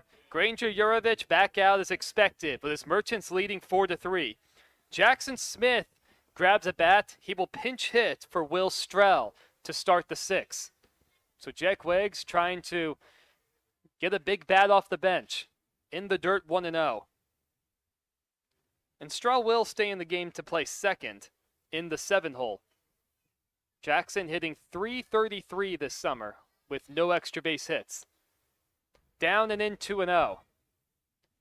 Smith getting most of the night off, albeit a regular in this Bobcats order. Everyone playing Jackson very shallow, especially Chris Casey in center. Swing at a foul at the plate, now 2-1. Bobcats trailing 4-3. They picked up a run in the 5th, but weren't able to do anything more despite 3 walks issued by Granger Jurovich and 3 consecutive walks. The 2-1 up and away. And again, the Merchants, to start the game, and it's been the case all night, I've only seen 2 extra players. Luke Weber's already out, so now likely down to 1. Swing and a line drive into center. Jackson Smith picks up a base hit off the bench. And the tying run aboard for the Bobcats. And Jurovich, if it's going to be him the rest of the way for the Merchants, if that other guy down there is not a pitcher, he's got a long way to go. Or it feels that way, the way he's been fighting himself. And now it's Hayden Stork. This is no picnic for any 8-hole hitter. And he draws a throw.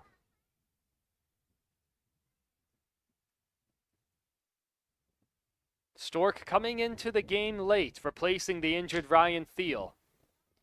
First pitch way upstairs. Jurovich doing a little talking with himself. Something to try and find a release point. Whether balance point, release point. Smith, who runs well, edges off of first. He does not go upstairs again. You got to take a strike if you're Stork at this point. It's been way more balls than strikes from Jurovich. And if you're Jackson Smith, in my mind, you cannot afford to get thrown out the way Granger is struggling. The 2-0, high again. Almost everything has been up and into the righties. Now 3-0. The tying run at first, with the Merchants leading 4-3. No outs in the 6th, and a throw over the first. Jackson wasn't off the bag very far anyway. Part of what I think messed up Jurovich's command was throwing over a ton with Mitch Murphy when he was no threat to run. Right there for a strike 3-1. It was really after that point when the command issue started. Murphy, of course, led off the 5th with a single and came around to score. The 3-1 pitch, high again. That puts men on first and second with nobody out. Already the 4th walk in an inning plus for Jurovich. And time's called. Here comes Tanner Schreiber. There's a player walking out behind him. So this might be it for Jurovich. I don't know who that player is quite yet. He has not warmed up in the bullpen. So I'll step aside, making way for the new pitcher. Looks like it's going to be Luca Morelli, the usual catcher. We'll be right back as Morelli tosses his warm-ups on the mound.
Well, we're back, everyone, and we had a wild sequence of changes, like beyond hockey kind of stuff. So Luca Morelli is not the new pitcher. Riley McAllister is the hitter. First and second, nobody out. He shows bunt, pulls it back for a ball. So Jackson Smith at second and Hayden Stork at first. There's a lefty on the mound. I was not able to identify who it was, and there's been no text sent up to me. But there's a lot of other defensive changes. The 1-0, McAllister shows bunt, and he bunts it foul, 1-1. Let's see, if that pitcher could turn around, that'd be wonderful. Oh, he turned the wrong way. How dare you. There we go, number 3. Okay, so Jake Stewart, that's right, Jake Stewart moves in from left field to pitch. Well, so he's going to try and pick up a 6-out save. Mason Nauman moves from third to left. Noah Company from first, and he's playing third. The 2-1 taken upstairs. The throw down to second goes into center field, but Smith holds up at second. Backed up nicely by Chris Casey. Let's see. Luca Morelli is the new first baseman, with Noah Company moving to third. Probably better if I just read it out like this. So left to right, Mason Nauman, Chris Casey, Nate Reed. Third to first, Noah Company, Cody Morton, Danny Moe, Luca Morelli. Of course, Bastida still behind the plate. And Jake Stewart is the new pitcher. High 3-1 the count. So despite Riley McAllister giving himself up to try and advance both runners, he's ahead 3-1. And of course, the Merchants have surrendered their DH. 3-1, McAllister squares again, but he takes up and in. The ball nearly hit him. So the command issues continue even with the left fielder into pitch. Now the bases are loaded with nobody out. And it brings up Mitch Murphy. He singled his last time up. He's been on base twice. The corners are going to play in for the Merchants. Actually, everyone's going to come all the way in. And now if you're Murphy, are you aggressive with a first pitch in the zone, or do you take all the way? Stewart out of the windup. Swing and a miss by Murphy.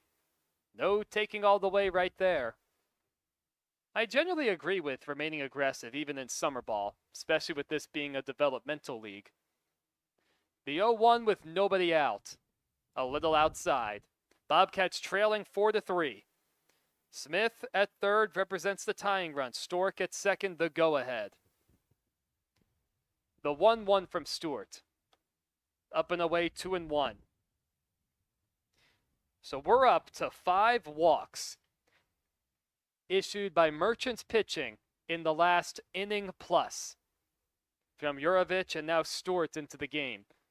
The 2-1, foul tipped into the glove of Bastidas.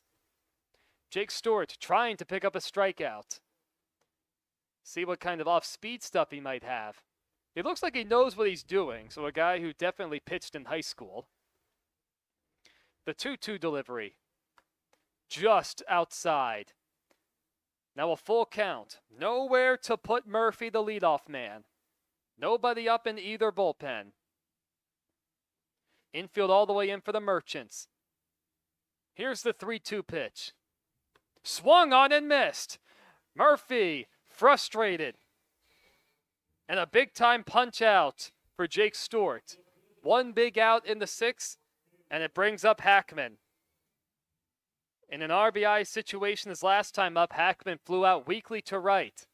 That was shortly before the command issue started for Granger Jurovich, which led to the 3rd run of the night for the Bobcats. Of course, homering in the 3rd. The first pitch to him is up and away. Stewart has been missing in that similar spot. Can Hackman come through? They could use a fly ball with the infield still all the way in. The 1-0. That's out to left. It's pretty well hit. Nauman towards the line. He slides, and it kicks off his leg.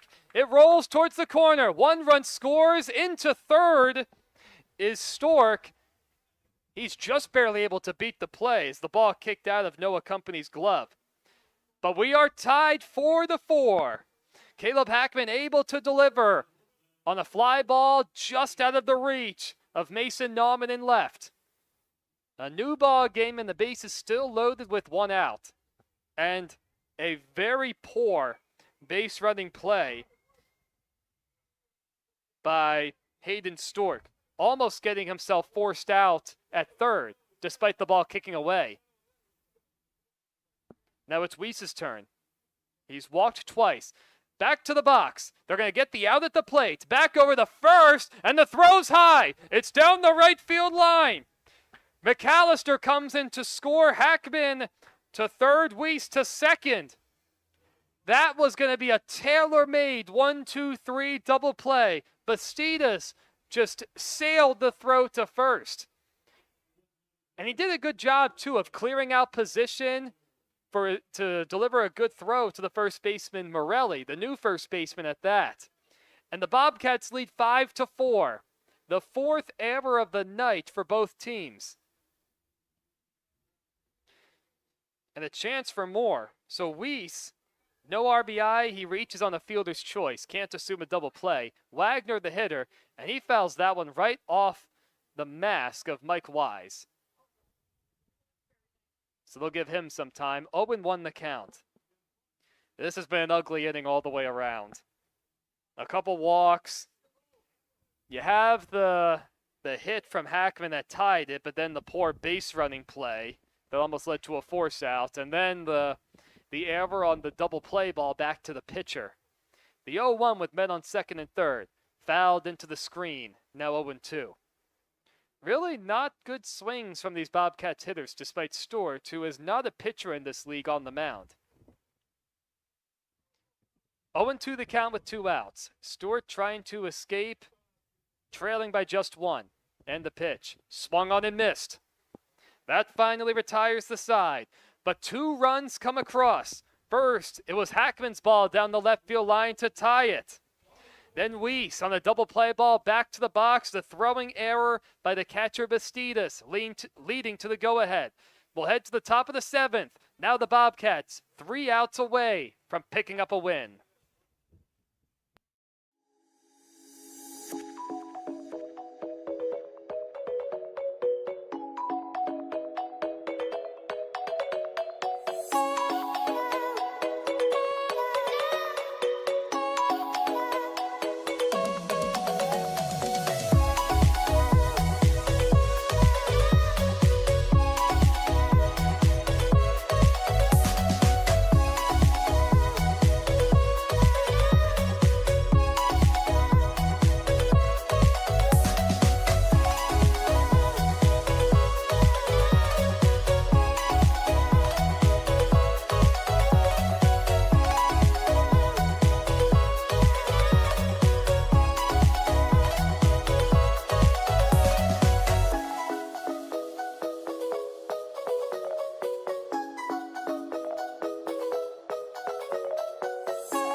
Top of the 7th.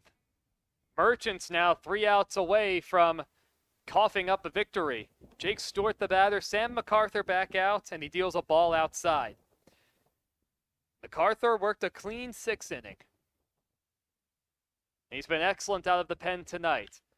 Sliced down the left field line, foul by Jake Stewart, who came in to pitch last inning, allowing a couple inherited runners to score, one of them unearned. Stewart's 0 for 3, grounded out to short his last time. MacArthur trying to finish it off. The Bobcats leading 5-4. High bouncer to the right side. Smith over to get it, and he retires Stewart. 1 quick out. It brings up Noah Company.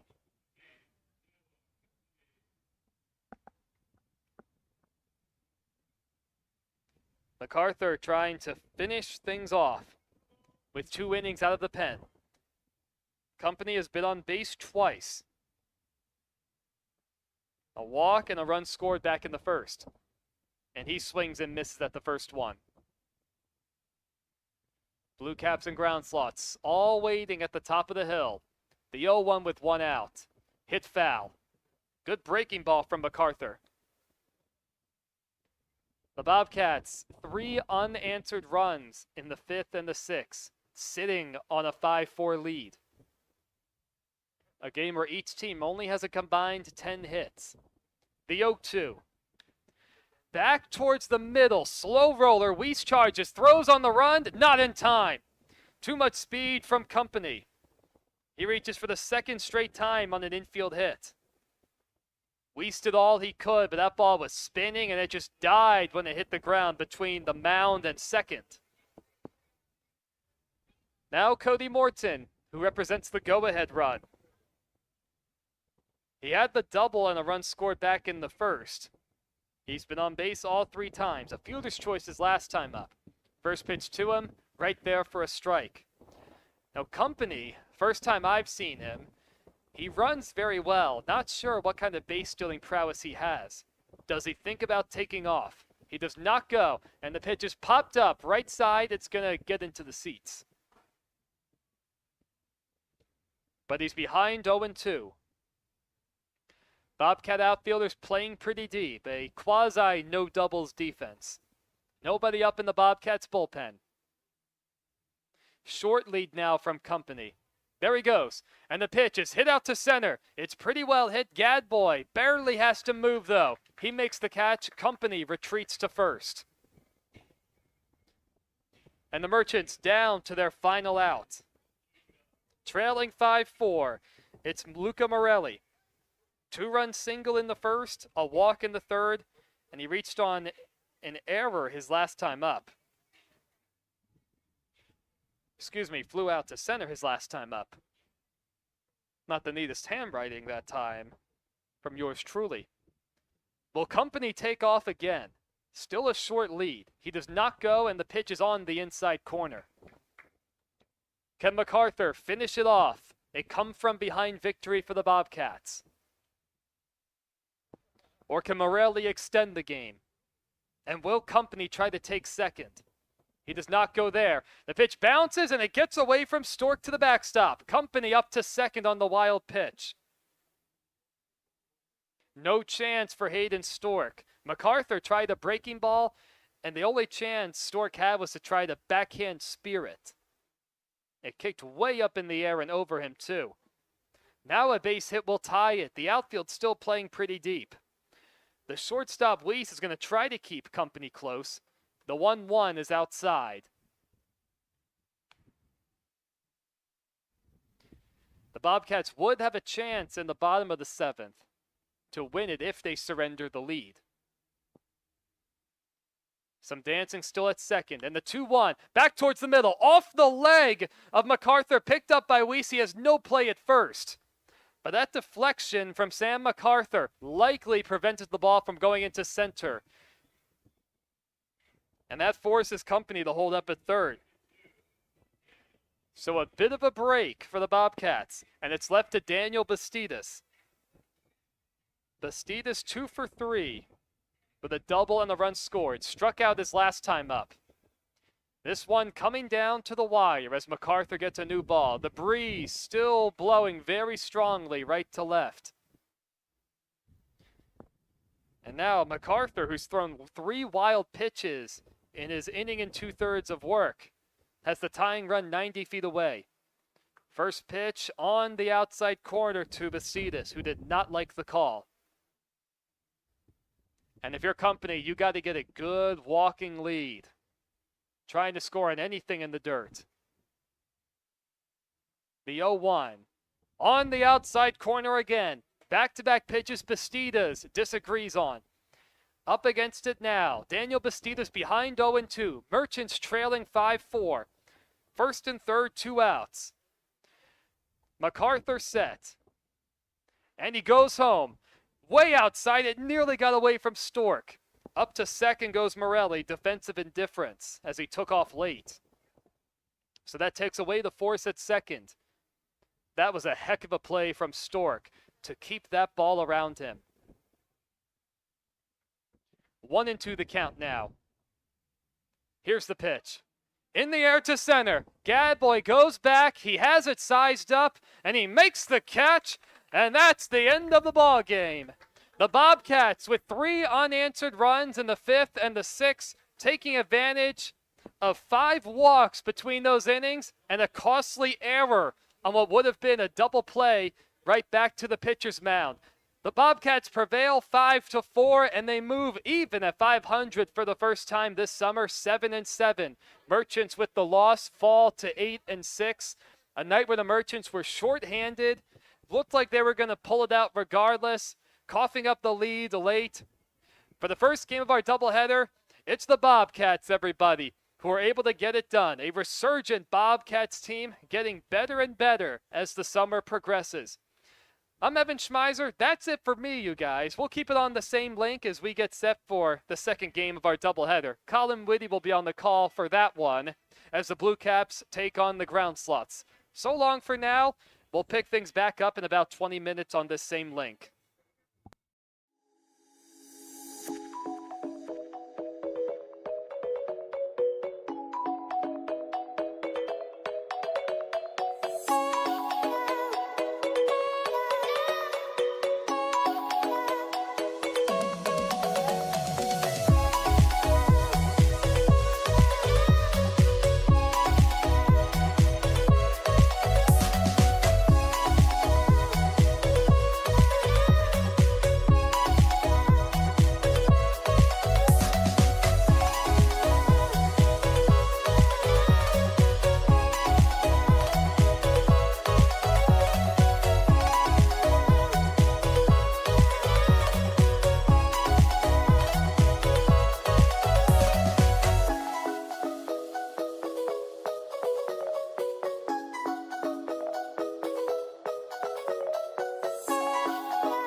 everybody, and welcome to beautiful Corn Crib Stadium for tonight's second half of the doubleheader in the Colonel Collegiate Baseball League, and a matchup between the home Bluecaps and the visiting ground Sloths. Hello everyone, Colin Whitty here, ready to bring you the action. The Bluecaps come into this game with a 7-5 record. The ground Sloths come into this game with a 4-8 record.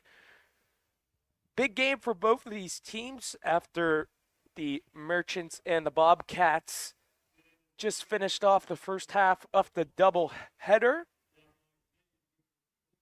A beautiful night for baseball here in Normal, Illinois. Let's give you the starting lineups. First, for the visiting ground, Sloths leading off and playing shortstop, Blake Crancer, batting second, the right fielder, Dalton Hobbick. Batting third, the first baseman, Mateo Castillo.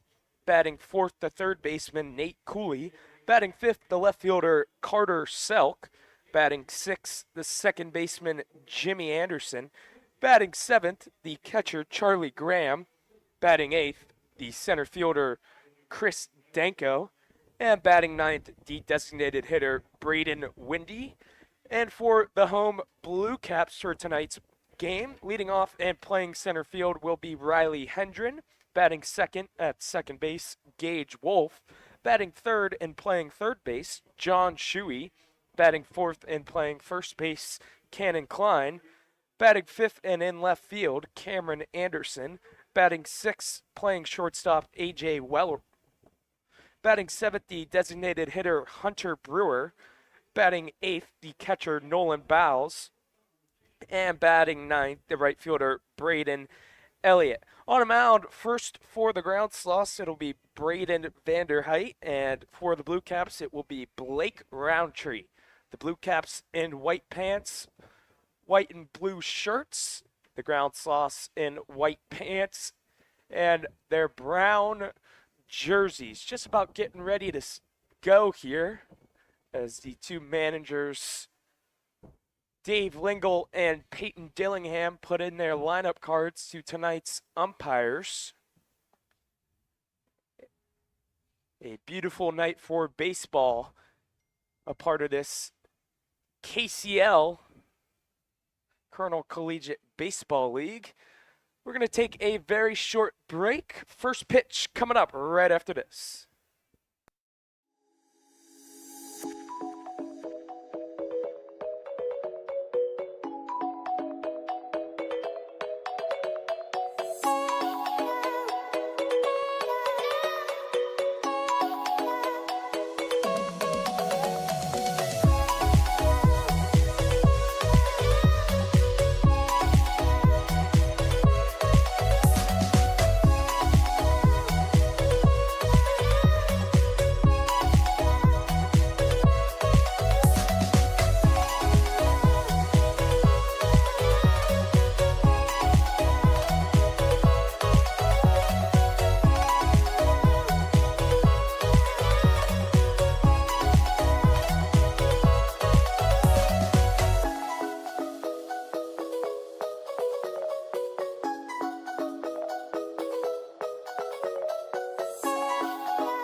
Just about getting ready to go here from the Corn Crib as the Bluecaps now taking the field.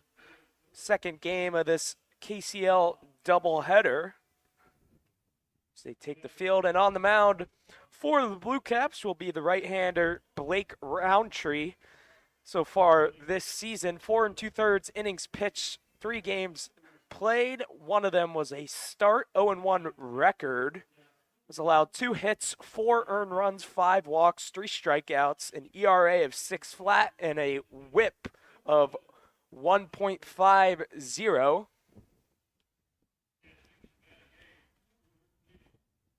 Roundtree Still uncommitted, but did appear last season for the Corn Belters.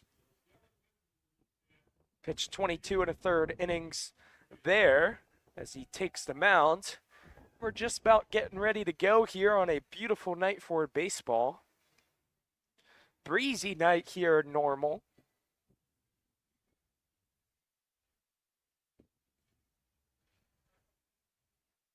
Let's set the defense for the Bluecaps. Out in center will be Riley Hendren. Out in left will be Cameron Anderson. Out in right will be Braden Elliott. The corners over at first will be Cannon Klein. Over at third will be John Shuey. The shortstop will be A.J. Weller. Second baseman will be Gage Wolf. And behind the dish will be Nolan Bowles. And the starting lineup for the ground sloths, Crancer, Hobbick, and Castillo will lead things off here in the top of the first. Bluecaps with a 7-5 record. Sloths looking to get back on track at a 4-8 record.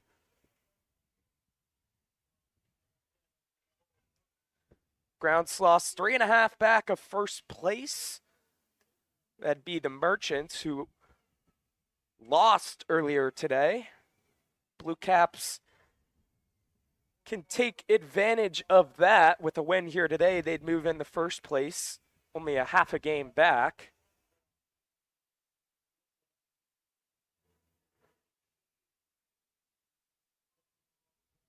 As they finish the warm-ups.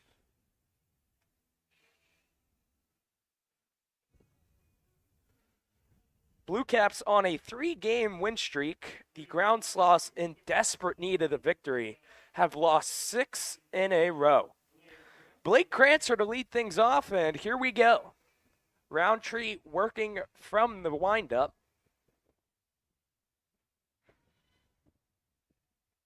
First pitch to Crancer is taken inside for ball one. 6:45 start time here in Normal, Illinois. The 1-0 from Roundtree is low, 2 balls, no strikes. 87 degrees outside here in Normal, Illinois. 2-0 count to Blake Crancer. That's low, 3 balls, no strikes.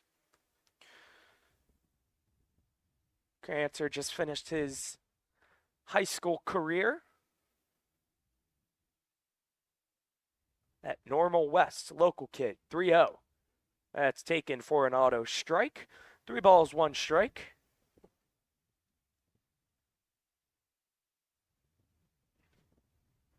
(3-1).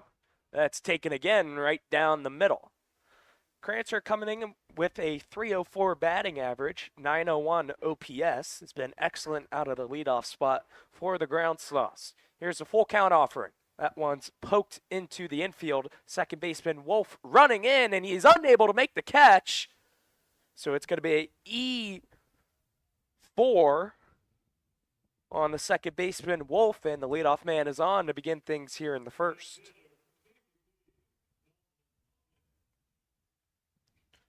So the leadoff man is on, and in steps Dalton Hobbick.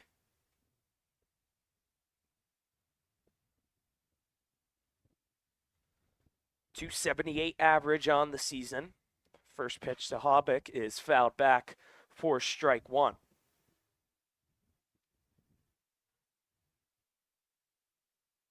So Crancer reaches after the E4 on Wolf. He leads off of first, pick over, back safely. Hobbick, .879 OPS. Out of Kankakee Community College, infielder. Over in right field, second pitch is outside, throw down and in safely on a throw that was offline from the catcher Bowles. So a stolen base for Crancer. And the leadoff man is in scoring position here in the top of the first.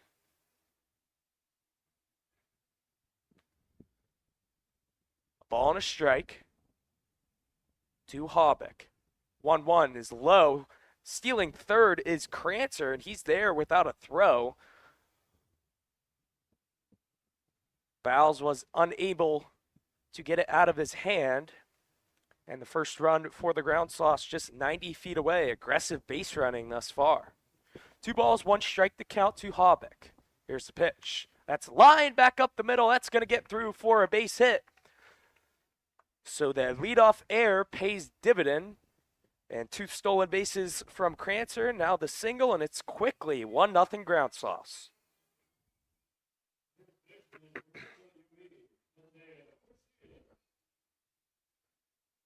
So a single from Hobbick. He's now on first, and Castillo is now due up. First pitch is in there for strike 1. Castillo batting a ridiculous .438 batting average, over 1,200 OPS, has been raking thus far this season.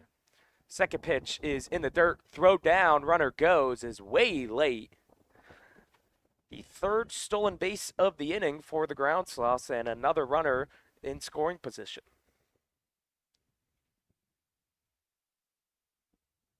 A ball and a strike, the count to Castillo. Roundtree from the stretch. Checks a runner, kicks, and the 1-1 is fouled back. A ball and 2 strikes.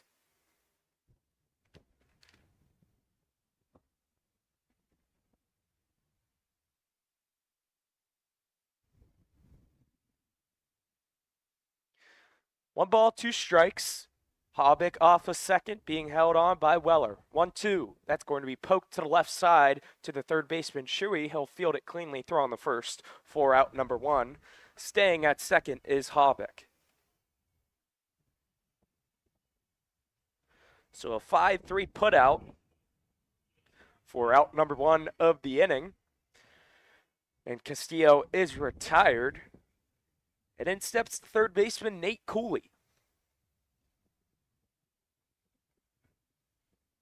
Trying to get Cooley going, just a .222 average. First pitch is way inside for ball 1.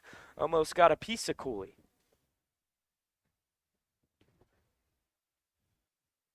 Cooley, a catcher, but over at third today out of Heartland Community College.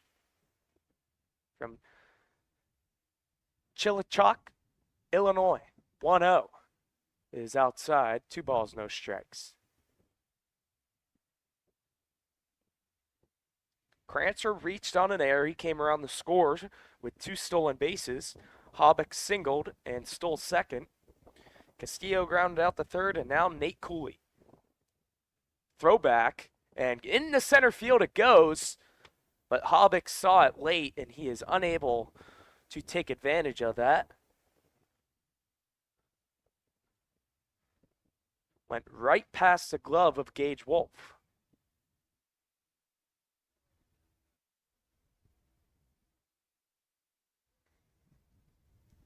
Two balls, no strikes to count. Roundtree gets a sign from Bowles. Big lead, 2-0. That's high, 3 balls, no strikes. Roundtree did not like that call. Will they give Cooley the green light?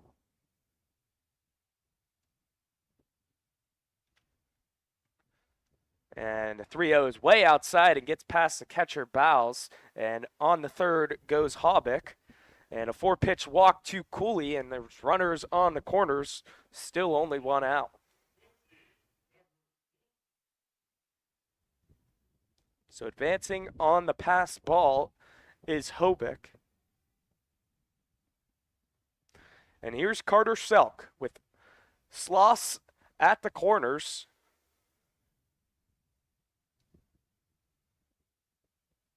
Ground Sloths on the pond here.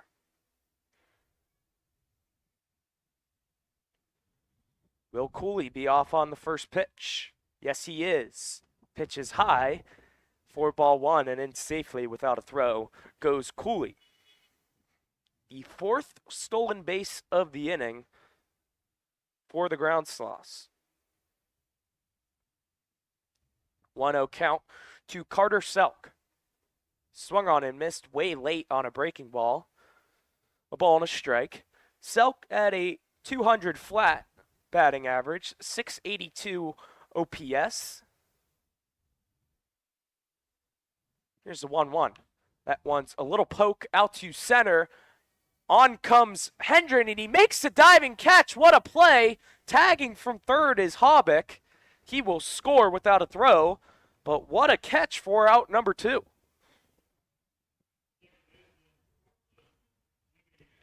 A web gem type play for Riley Hendren, but the runner at third, Hobbick, tags and scores. What a play that was from the Bluecaps center fielder.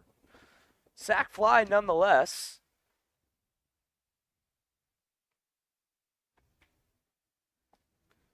First pitch to Jimmy Anderson is high and tight for ball 1.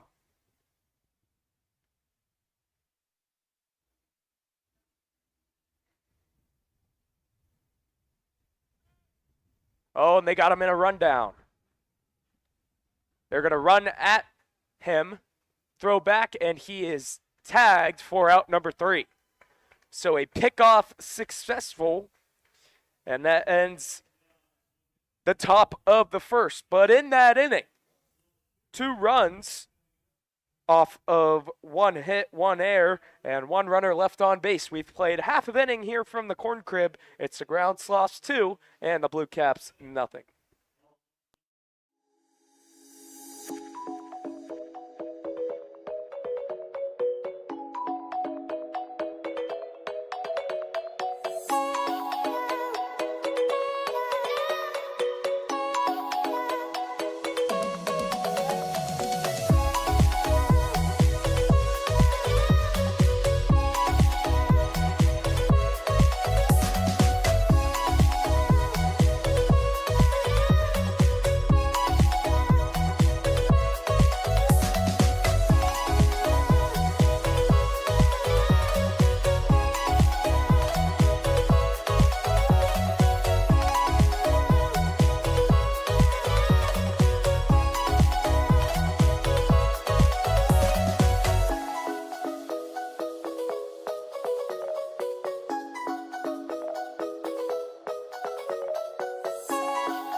Back now for the bottom of the first inning. It's quickly 2-0 Ground Sloths as the Bluecaps come up to bat here.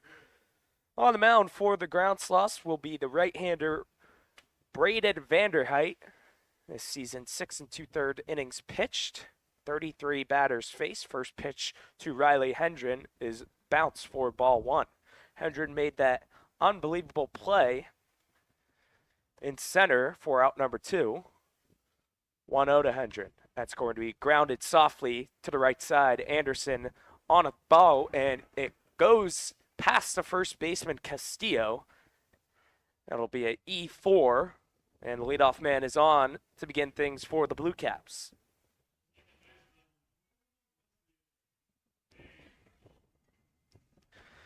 And in steps Gage Wolf. More on Vanderheit, a 4.2 ERA, 1.5 whip, 8 hits allowed, 4 earned runs, 2 walks, and 4 strikeouts. He's also hit 2 batters as well. Wolf steps in, lefty hitter. First pitch is high for ball 1. Wolf batting a ridiculous .375 average, over 1,100 OPS. Hendren leads off at first. Here's the 1-0. That one's poked into shallow left center. Back goes Crancer, being called off by the left fielder Selk, who will make the catch for out number 1. In the triangle out there in left center, but the left fielder Selk calls him off. And Wolf is retired for out number 1. So in steps John Shuey. In the 3-hole today over at first base. He's been very good thus far for the Bluecaps. First pitch is swung on and missed on the changeup for strike one. Shuey, a 320 hitter, 721 OPS.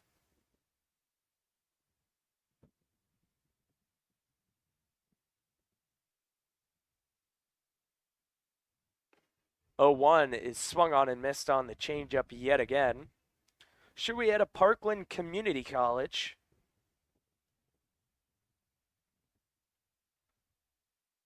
Local kid from Bloomington, Illinois.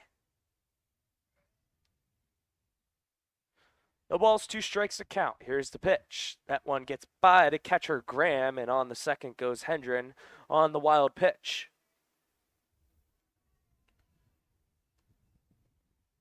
So a guy out scoring position for the Bluecaps, still only 1 out here in the bottom of the first.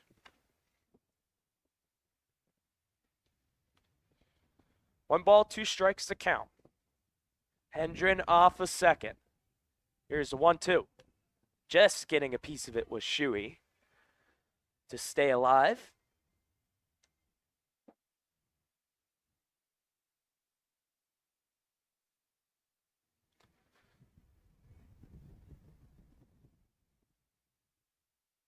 One ball, 2 strikes.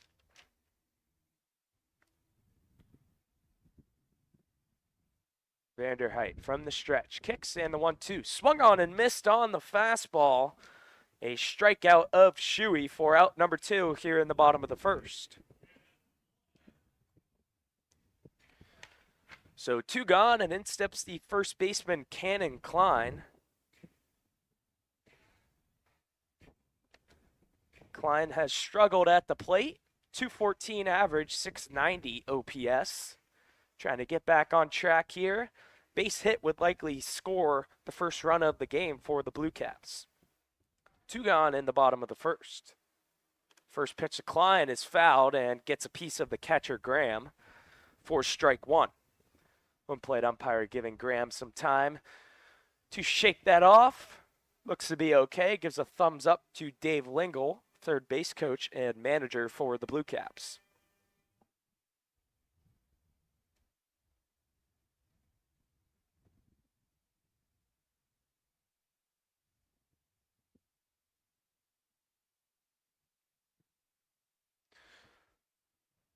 No balls, 1 strike the count to Cannon Klein.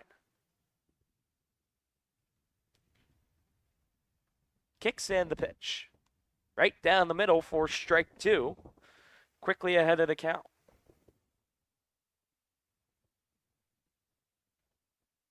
Hendren leads off a second after he reached on an error and stole second via wild pitch. Here's the 0-2.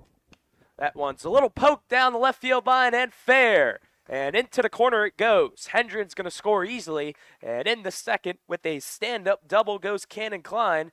It's 2-1.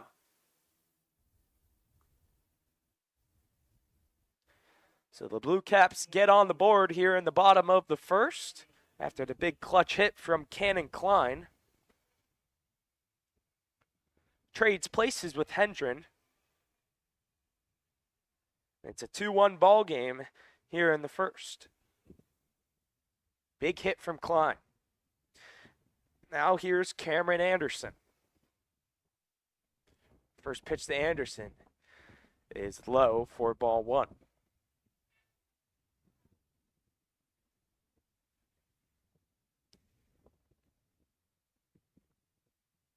Klein, big lead off of second.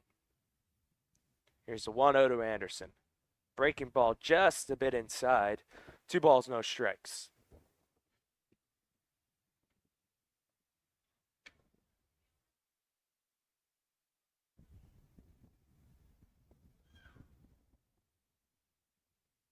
Here's the 2-0 offering from Vanderheit. And time is called by the batter Anderson. Just as Vanderheit was in the stretch position. 2 balls, no strikes. Here's the pitch. That one's fouled to the left side. That'll get out of play. Into the grass it goes. Retrieved by some fans to the left side. Good crowd here tonight at the Corn Crib. Taking in some KCL Colonel Collegiate League baseball. First game between the Bobcats and the Merchants. Second game between the Bluecaps and the Ground Sloths.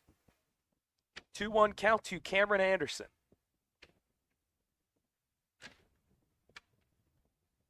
Here's the pitch. That one's fouled to the left side, and the count goes even at 2-2. Anderson, a .273 hitter, .839 OPS on the young season. Vanderheit gets a sign from Graham from the stretch. Klein being held on. Here's a 2-2. That's outside. Gets away from Graham, but he retrieves it. And the count runs full. 3 balls, 2 strikes. Big pitch upcoming. A.J. Weller waits on deck. Here's a 3-2. Runner goes. Did he go? No, he did not. And a walk here. And a stolen base from Klein. And yet again, runners on the corners here with 2 outs. So a good at bat from Anderson, fouling off some pitches. And he's rewarded with first base. Big moment here for A.J. Weller, the shortstop for the Bluecaps. First pitch from Vanderheit is bounce. Good stop from Graham. Weller batting .357, .912 OPS.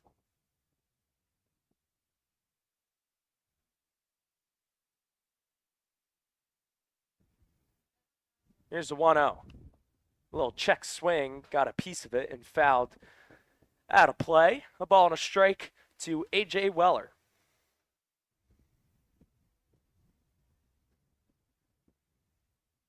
Weller out of Illinois State. Geneseo, Illinois.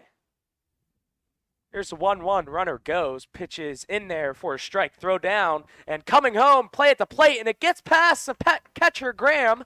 And on the third goes Anderson. Aggressive base running pays off for the Bluecaps. And we're tied at 2.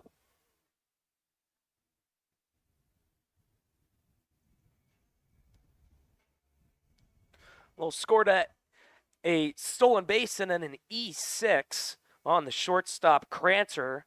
Throw getting past Graham. Here's the 1-2 now. That's going to be chopped to the right side, foul. Just like that, tied 2-2 here in the bottom of the first. Entertaining inning so far.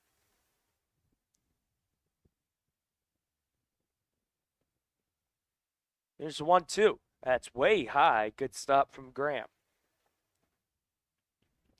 2 balls, 2 strikes to count. Anderson off at third. Vanderheit back to the windup. Here's the 2-2. That one's flied out to left center over his Selk. To his left, he will make the catch, and the inning is over. But in that inning, 2 runs off of 1 hit, 1 error made, and 1 runner left on base. We've played 1 full here at the Corn Crib.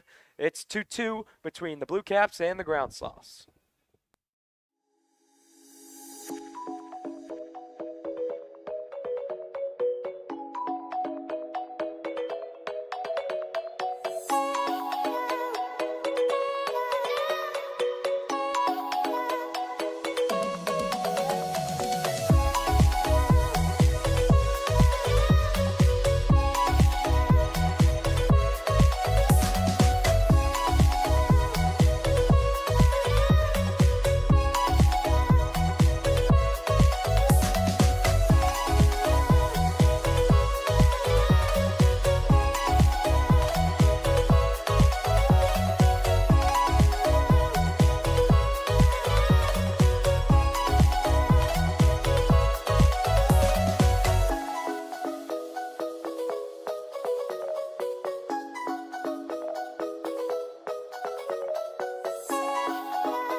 Back now for the second inning. It'll be 6, 7, and 8 due up for the Ground Sloths.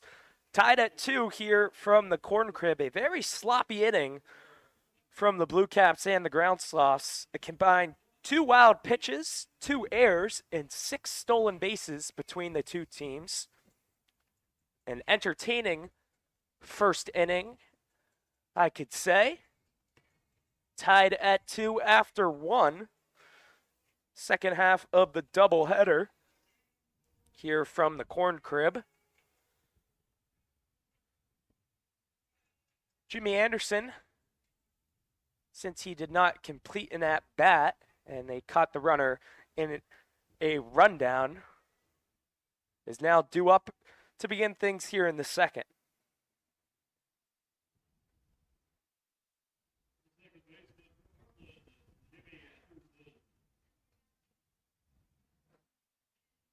Blake Roundtree back on for his second inning of work.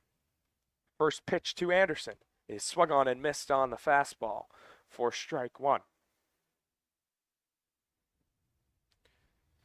Anderson, a 105 hitter, 688 OPS. 0-1 is taken for strike 2 at the knees. Roundtree trying to calm things down after a wild top of the first inning where the first batter reached on an error and then stole 2 bases. 0-2, swung on and missed strike 3. A 3-pitch strikeout begins things here in the top of the second. First strikeout of the night for Roundtree. And here comes the number 7 hitter, catcher Charlie Graham.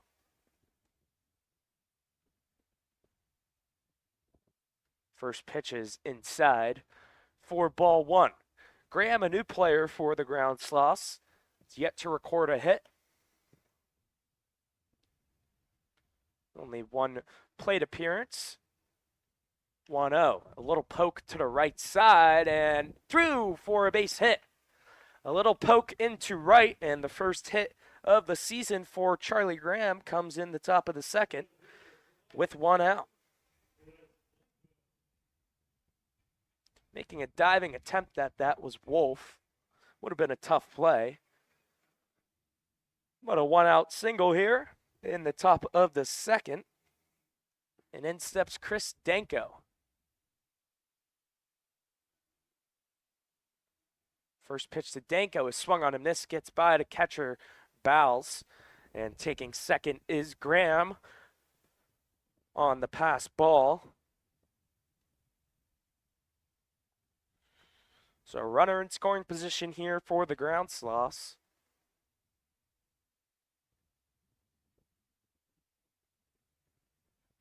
Danko looking for his first hit of the season as well. 0-1 is bounce. Good stop from Bowles.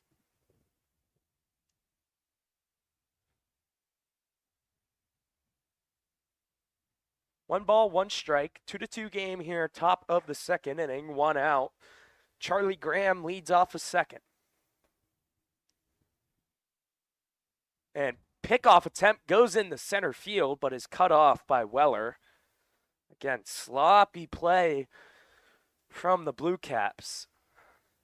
Looking over at the dugout, manager Dave Lingles can do nothing but shake his head. A ball and a strike to count. Here's the pitch. Called strike on the inside corner. A ball and 2 strikes, the count.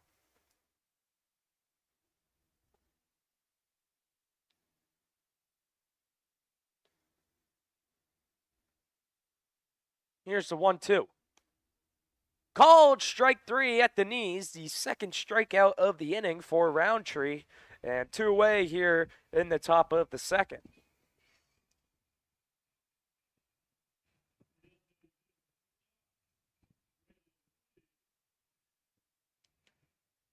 So 2 gone, and in steps the 9 hitter, designated hitter Braden Windy. First pitch from Roundtree, and he slips, and that's going to be a balk. Missed his feet there, slipped on the mound. It is just a rubber mound, not an official dirt, as we play on turf here at the Corn Crib, and Graham moves on the third. First pitch to Windy is flied into shallow right. Wolf calls it, and he will make the catch, and the inning is over. Out in that inning, no runs off of one hit, no errors made by the Bluecaps, and one runner left on base. We've played 1.5 here from the Corn Crib. It's the Bluecaps 2 and the Ground Sloths 2.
Back now for the bottom half of the second inning. 7-8-9 due up for the Bluecaps.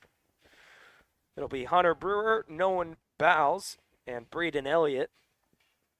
Back on for his second inning of work will be Braden Vanderheit.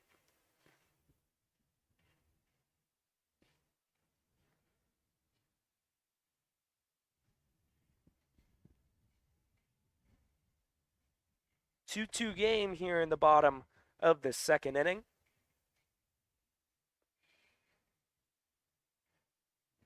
A combined 3 errors, 3 hits, and 4 runs total. Just finishing his warm-up. And here we go. Hunter Brewer steps in.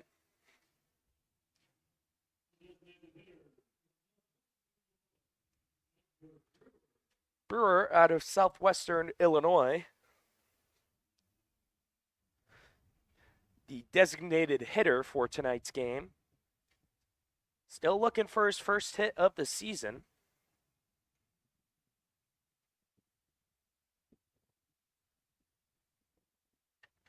First pitch to Brewer is in tight for ball 1.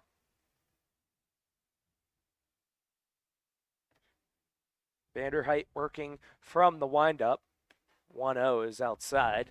2 balls, no strikes.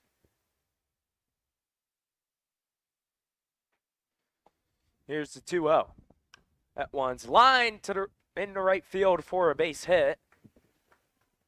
Fielding it cleanly is Hobbick, and he will hold Brewer to a single.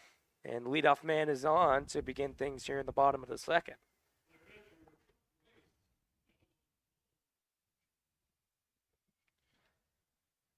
So the leadoff man is gone, and in steps Nolan Bowles.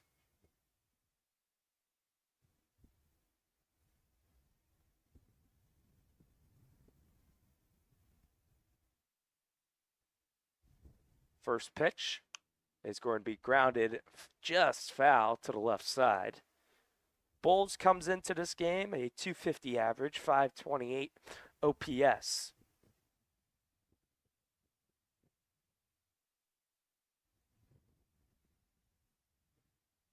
Brewer off of first after he singled to begin the inning. 0-1 count. That one's lined in the left. That's going to get down for a hit. Fielding it on a hop is Selk. And back-to-back singles begin things here in the bottom of the second.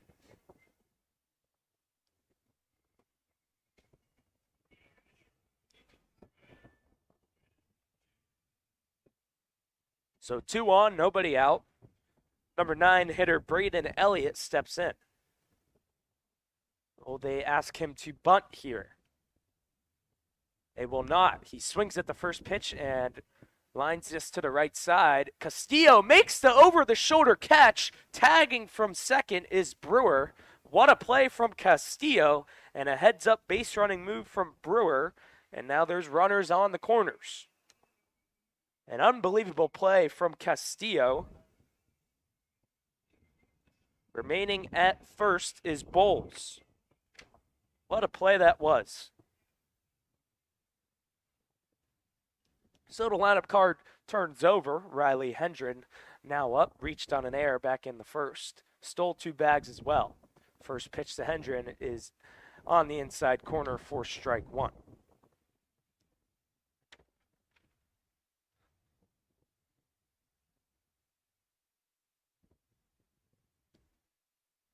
Runners on the corners here, still only 1 out. Will they ask Bowles to steal? They will not. 0-1. A little outside. Good stop from Graham. A ball and a strike to count.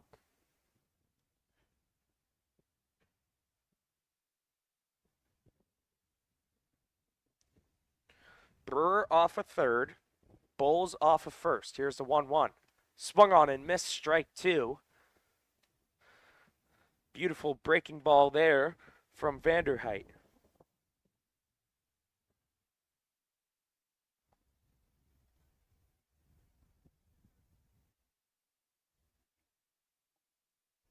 Here's the 1-2. Runner goes. Pitch is going to be fouled to the left side. We'll do it again at 1-2.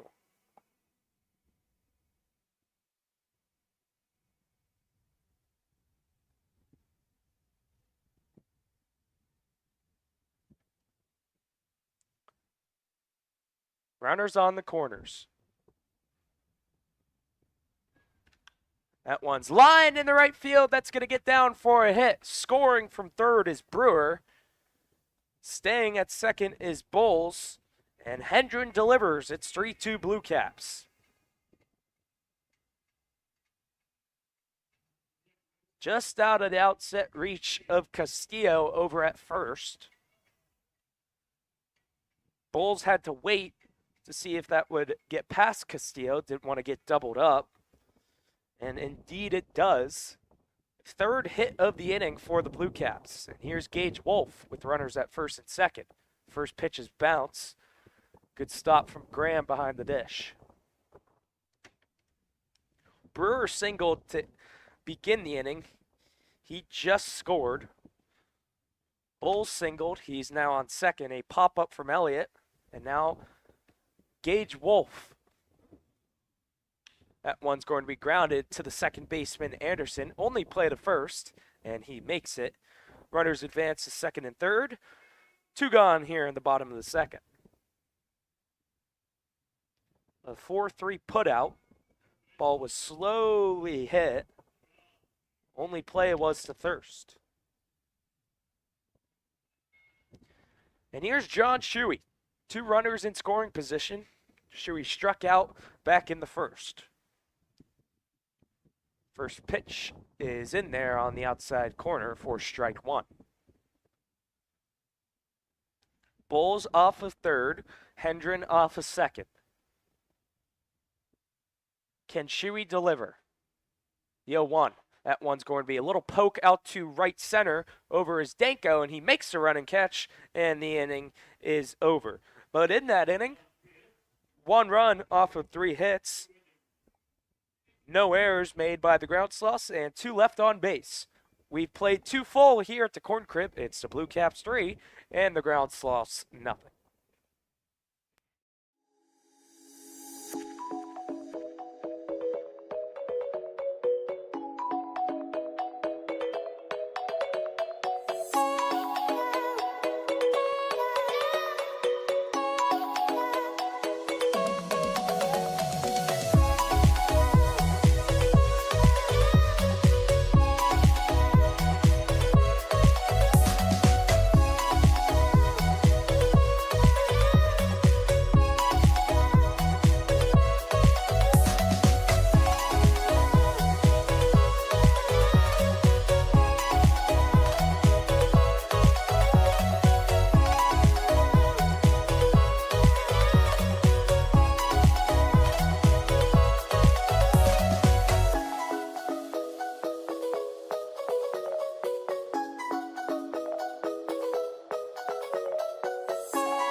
back now for the third inning, as we just had a mascot race here at the Corn Crib. The Corn Belters mascot, Corny, took it home. It's also Corny's birthday today. Happy birthday to Corny. Back to the game. The Bluecaps lead the Ground Sloths 3-2. And a new pitcher on the mound for the Bluecaps. It's going to be Jackson McDonald. In this season, he's pitched 5 innings. One of those was a start. 5 hits allowed, 3 earned runs, 4 walks, 2 strikeouts, an ERA of 4.2, and a whip of 1.8. For Mr. McDonald, Blake Roundtree's day is done. I'll get that for you after the first pitch to Crancer. Crancer reached on an air and stole 2 bases back in the first inning. McDonald working from the windup. First pitch is bounce for ball 1. Roundtree's day is done. 2 innings pitched, 2 hits, 2 runs. One of those was earned. 1 walk and 2 strikeouts gives way to McDonald. 1-0 is chopped to the left side, foul.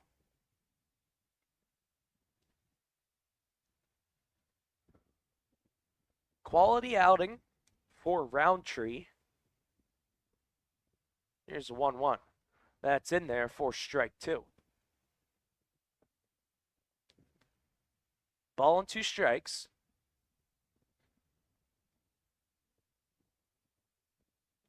Swinging and a miss. Reaching out at it was Crancer. Dropped third, strike throw on the first for out number 1 to complete decay. 1 gone here in the top of the third. So 1 away, and in steps Dalton Hobbick. Right fielder, singled and stole a base. Also scored a run back in the first. First pitch to Hobbick is a changeup in there for strike 1.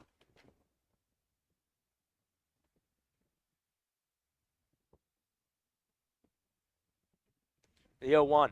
That's low, a ball and a strike.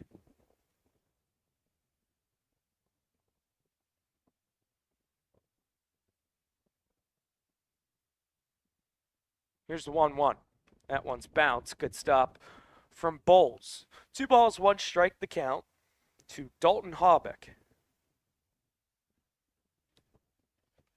Very breezy night here in Normal.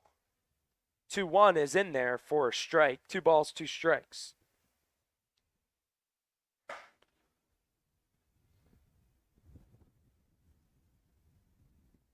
Two. That's outside, and the count runs full. 3 balls, 2 strikes to count to Dalton Hobbick. Here's the pitch. That one's a little poke to the left side, and that'll get over the shortstop Weller's head and in the left field for a base hit. A 1-out single here in the top of the third. In on the hands of Hobbick. Just enough strength to take that into left field. And here's Mateo Castillo. Castillo grounded out the third in the first inning. Best ground sloth hitter statistically wise. First pitch. That's foul to the left side and out of play. Over by the Conquer Crow game. No balls, 1 strike to Castillo. Hobbick off of first. He goes. Pitch is in there for a strike. Throw down way late. Another stolen base for the Ground Sloths. And a runner in scoring position here. We're still only 1 out.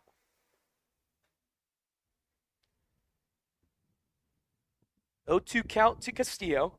Here's the pitch. That's in tight. Ball and 2 strikes. Hobbick singled, then stole second. Now he leads off a second. McDonald gets a sign from Bowles. Shakes.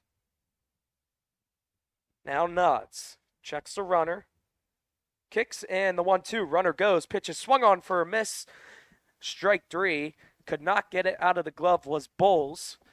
And the second stolen base of the inning for Hobbick. 2 gone here in the top of the 3rd. A strikeout of Castillo. And now the tying run just 90 feet away with Nate Cooley up.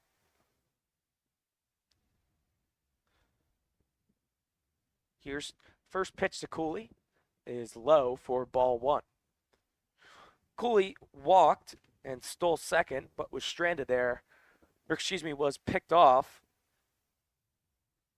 back in the first. 1-0 is low. 2 balls, no strikes.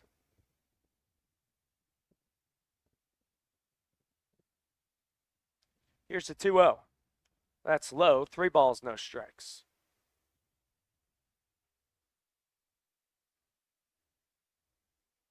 McDonald struggling to find his command here.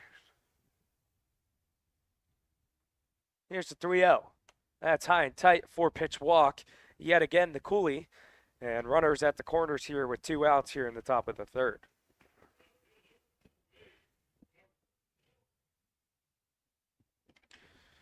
So, ducks on the pond for the ground sloths. And here's Carter Selk.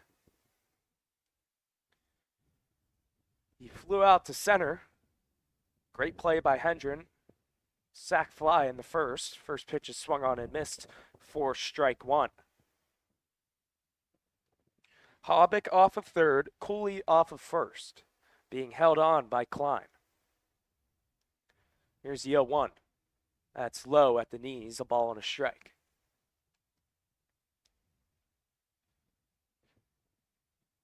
One ball, 1 strike the count.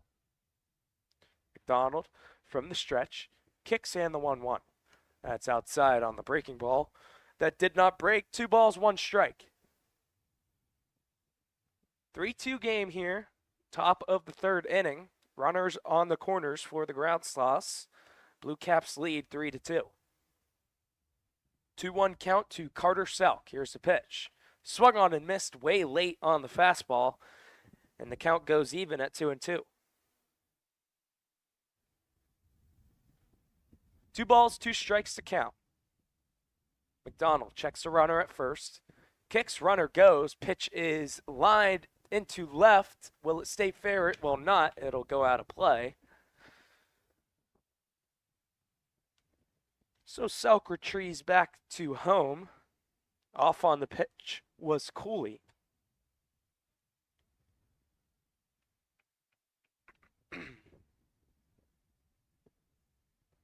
Two balls, 2 strikes. McDonald shakes. Now gets the sign, checks the runner. Here's the 2-2 offering. Just getting a piece of it was Selk. 2 balls, 2 strikes to count.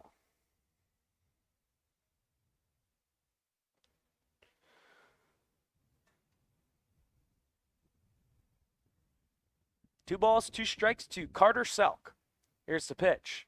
Breaking ball is cracked into right. Back goes Elliott. A few steps. He will make the catch, and the inning is over. In that inning, no runs off of 1 hit. No errors made by the Bluecaps, and 2 runners left on base. We've played 2.5 here from the Corn Crib. It's the Bluecaps 3 and the Ground Sloths 2.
back now for the bottom of the third here from the Corn Crib. Bluecaps beating the Ground Sloths by a score of 3-2. Colin Woody here bringing you the second half of the doubleheader in the Colonel Collegiate Baseball League. Here on the Colonel Collegiate Baseball League Network, it'll be Cannon Klein to lead things off for the Bluecaps. 4-5-6 due up. Braden Vanderheit back on the mound for his third inning of work. Cannon Klein steps in to begin things here in the bottom of the third. Klein doubled back in the first, stole a base, and scored a run.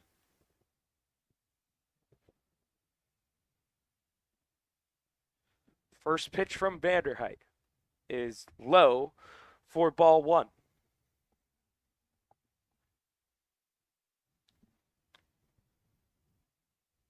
Vanderheit from the windup. 1-0 is in there, a ball and a strike.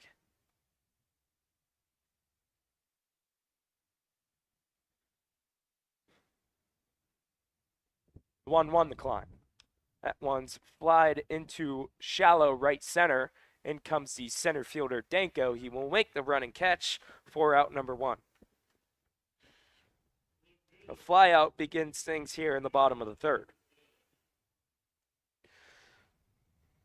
In steps the left fielder Cameron Anderson.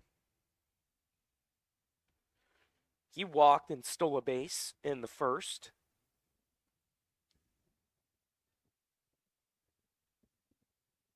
First pitch to him is in there for strike one. 3-2 game here, bottom of the third inning. Bluecaps lead. 0-1 is going to be grounded to the shortstop Crancer. He'll field it cleanly. Throw on the first is low, but picked by Castillo. Good play there from the first baseman. For out number two. 6-4 put out. Good pick from Castillo. Quickly two out, and here's A.J. Weller. First pitch is outside for ball one. Weller flew out to left back in the first to end that inning. Here's a 1-0 from Vanderheit. That's fouled, and it'll go into the concourse.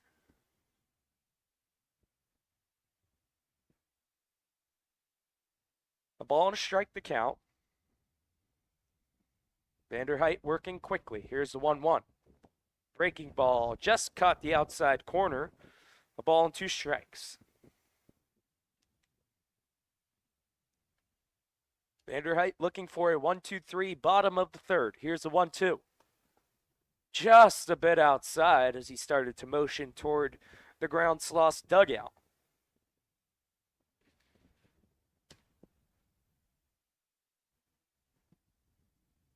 That one's outside. 3 balls, 2 strikes to count. Count runs full to A.J. Weller. Here's the pitch. That's fouled, and that'll get out of play.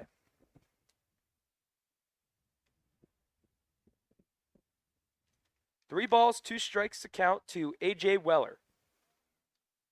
357 average coming into this. The windup and the pitch. That's a little poke to the left side. That'll get out of play over near the Ground Sloths bullpen.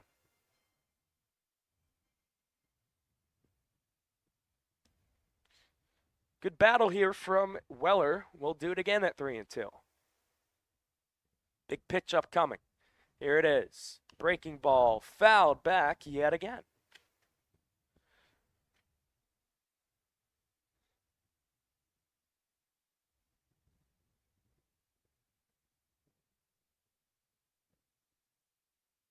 Three balls, 2 strikes. Here's the pitch. That's low, ball 4. Good at bat from Weller, and he's rewarded with the 2-out walk.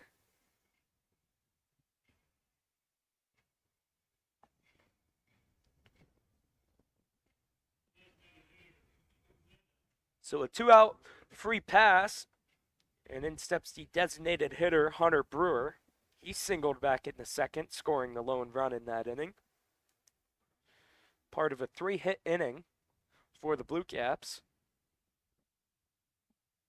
First pitch to Brewer is in there for strike one.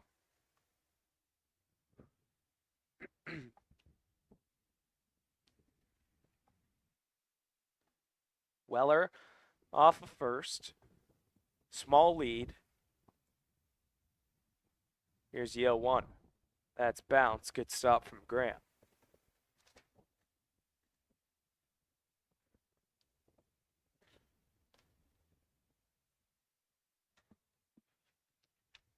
A ball and a strike to count to Hunter Brewer. Runner goes, pitches in the dirt, and no throw down to second. A stolen base for Weller, and a runner in scoring position here with 2 out.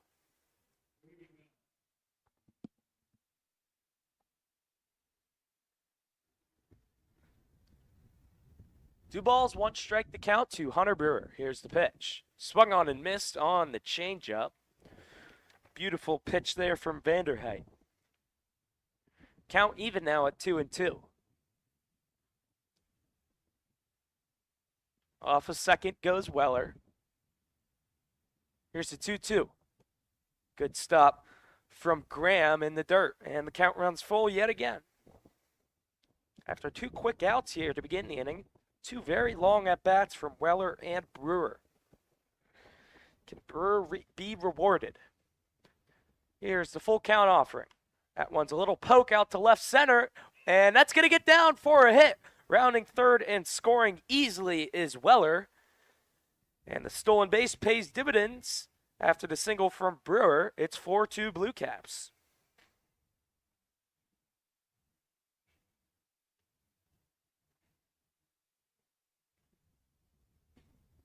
And it looks like Peyton Dillingham is going to take a long walk out to the bullpen.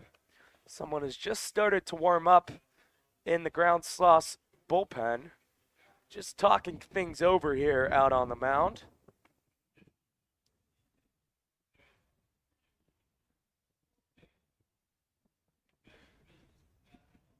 A 4-2 ball game after the 2-out walk, stolen base from Weller, and the blue hit from Brewer. Second hit of the game. And it's 4-2 Bluecaps.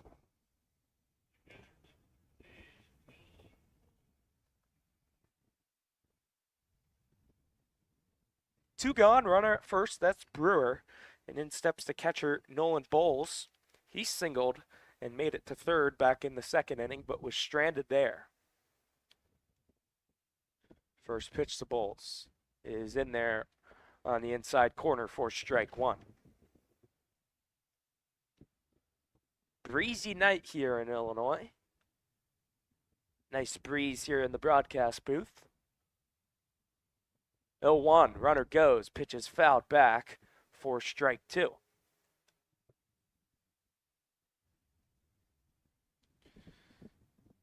Quickly behind in the count is Bowles, as the soft toss has turned to hard toss in the Ground Sloths bullpen. No balls, 2 strikes. Vanderheit from the stretch. Kicks in the 0-2. That's outside. Throw down the first is late. Getting back safely is Brewer.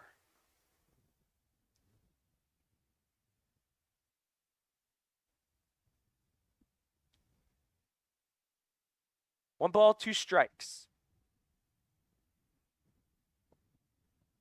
Here's the pitch. Did he go? Yes, he did, says first place umpire. And throw down the first to complete the K, and the inning is over. But in that inning, 1 run off of 1 hit, no errors made by the Ground Sloths, and 1 runner left on base. We've played 3 full here at the Corn Crib. It's the Bluecaps 4 and the Ground Sloths 2. You're listening to KCL Baseball here on the KCL Broadcasting Network.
now for the fourth inning here at the Corn Crib, where the Bluecaps lead the Ground Sloths by a score of 4-2.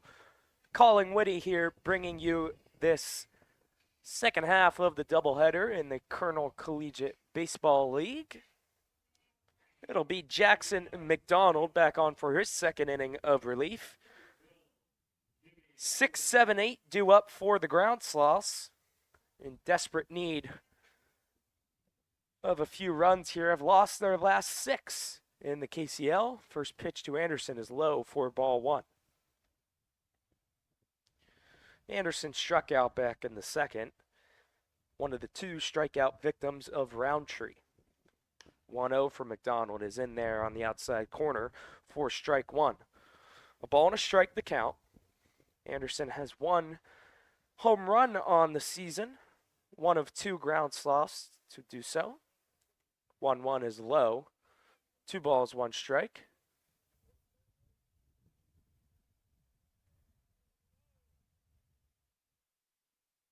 McDonald from the windup kicks, and the 2-0 is going to be cracked into right.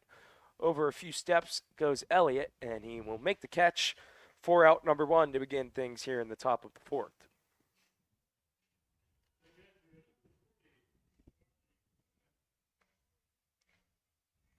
So 1 away, and in steps the catcher, Charlie Graham.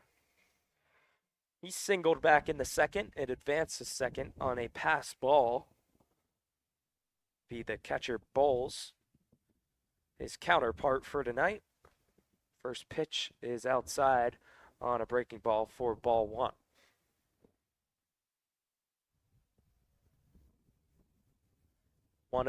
That's going to be grounded to the right side, fielded by Wolf. Throw on the first, and Graham is retired.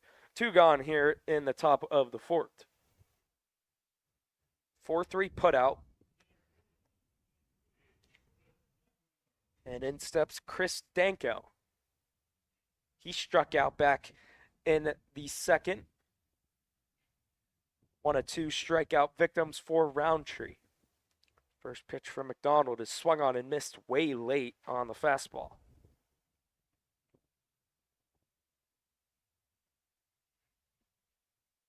Here's the 0-1. That's going to be chopped to the third baseman, Shuey. Tough play, long throw, and it is a good one. A good pick over at first by Cannon Klein, and the inning is over. 3 up, 3 downs, no runs, no hits, no errors, no runners left on base. We've played 3 1/3, 3 1/2 here from the Corn Crib. It's the Bluecaps 4 and the Ground Sloths 2. You're listening to KCL Baseball on the KCL Broadcasting Network.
Pitcher on the mound in the bottom of the 4th for the Ground Sloths. That's right-hander Seth Impson.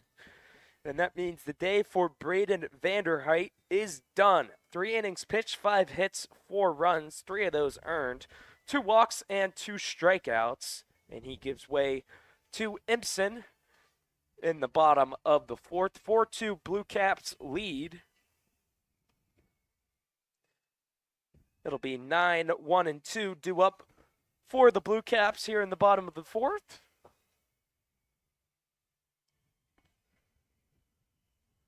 Bluecaps, with a win here tonight, will move into first place in the KCL Baseball League. Ground Sloths, 3.5 back of first place, have lost their last 6. On a bit of a losing skid here in late June. Got off to a 4-2 start, now at 4-8.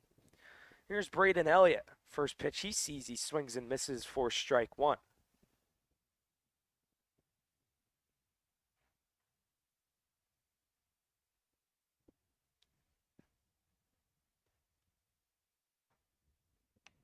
Yo 1 is outside for ball 1, a ball and a strike.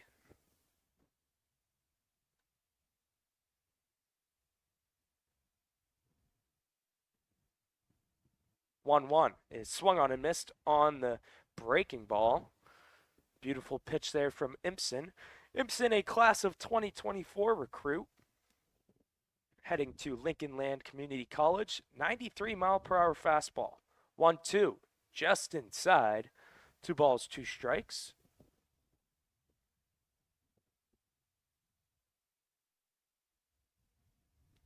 Also throws a changeup and a curveball.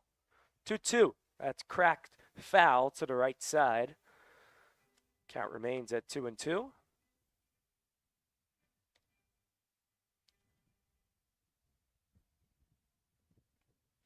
Here's the 2-2. That's going to be grounded sharply to the shortstop Crancer. He'll field a cleanly throw on the first. Is offline, but they say Castillo stayed on the bag. 4 out, number 1. 1 gone here in the bottom of the 4th. 6-3 put out.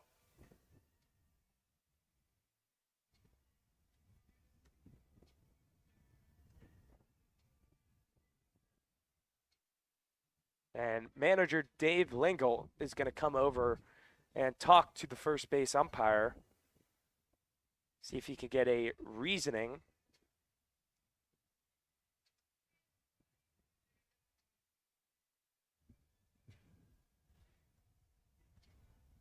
And the umpires converge here.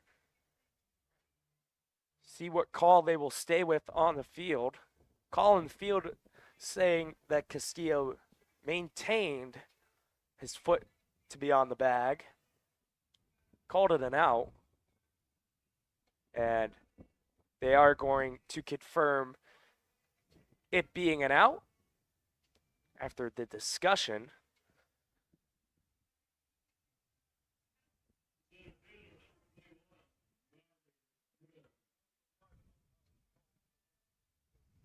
Dave Lingle wanted an explanation, and he gets one. First pitch to Riley Hendren is in there for strike 1. Hendren singled and reached on an error. No replays here in the KCL League. Go what the umpires see. 0-1 is in there for strike 2 at the knees.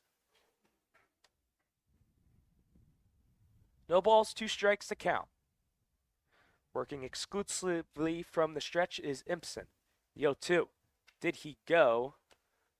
No, he did not. On the breaking ball in the dirt.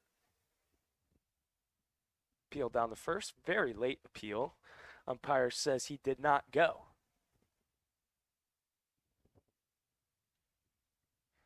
Ball and 2 strikes to count. To Riley Hendren. From the stretch, kicks in the 1-2. That's outside, 2 balls, 2 strikes. 4-2 game here, bottom of the 4th inning. Bluecaps lead. In an important game for the Bluecaps. Like I said, win here today, and they will take sole position to first place in the KCL Baseball League. 2-2 count. To Hendren. Here's the pitch. That one's cracked to the right side and out of play.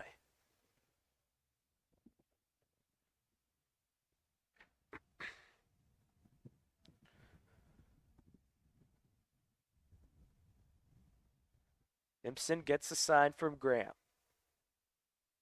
Takes a breath, kicks in the 2-2. Breaking ball is going to be poked out to left center. Over is Danko to his right, and he will make the catch for out number 2. 2 gone here in the bottom of the 4th.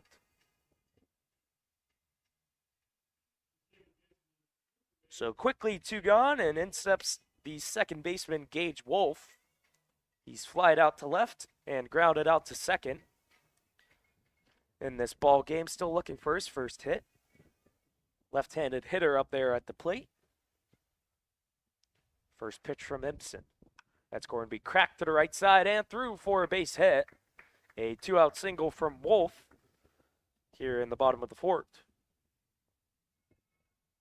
On the first pitch he sees, change up middle.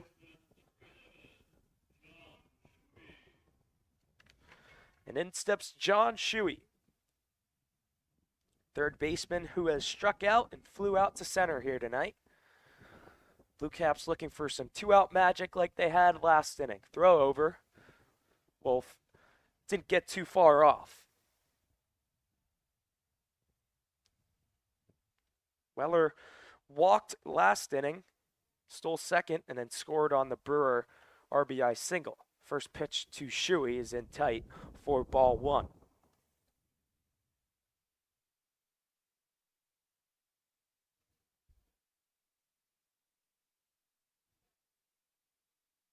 Off of first is Wolf. Impson shakes, now gets a sign. From the stretch, the 1-0. Swung on and missed on the slow changeup. A ball and a strike.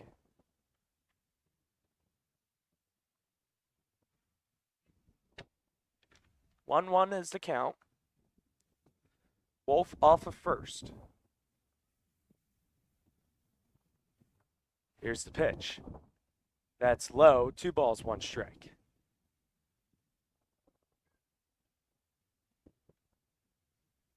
Outfield shaded pretty deeply. Still battling with the sun out there in center is Danko. Here's the 2-1. That's going to be grounded foul to the right side. Count runs even at 2 balls and 2 strikes.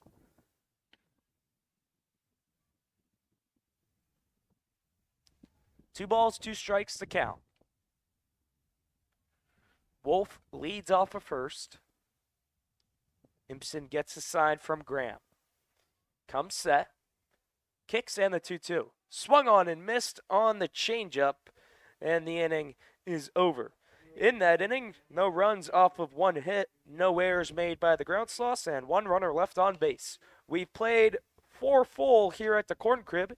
It's the Bluecaps 4 and the ground sloths 2. You're listening to KCL Baseball here on the KCL Broadcasting Network.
Back now for the top of the 5th inning. As we just heard on the big announcements that we just sang happy birthday to our one and only mascot, Corny. It is his birthday today. A Blue Cap player chiming in. But new pitcher on the mound, that's Joseph Catalano. First pitch is in there for strike one to Braden Windy.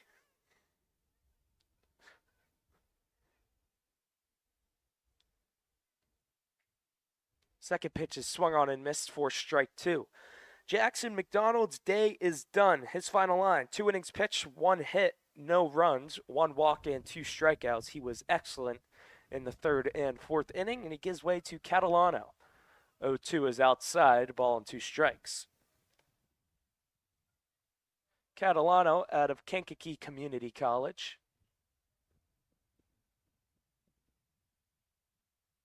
1-2 is outside. 2 balls, 2 strikes. Catalano, 4 innings pitched this season. 3 hits, 4 earned runs, 3 walks, and 4 strikeouts. 7 flat ERA. Here's a 2-2 to Windy. Swung on and missed, strike 3. And quickly one away here in the top of the 5th.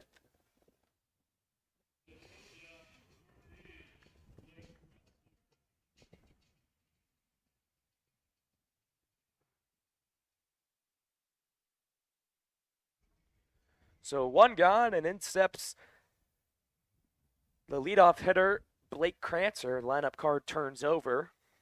Ground Sloths needing something here. First pitch to Crancer is in there for strike 1. Crancer reached on an air, stole 2 bases back in the first, came around the score, struck out back in the third of McDonald. 0-1 is bounced. Ball and a strike. McDonald pitched the third inning and the fourth. Gives way to Joseph Catalano. Here's the 1-1. Breaking ball is cracked into right. On comes Elliott. A few steps. He will make the catch. And quickly 2 gone here in the top of the 5th.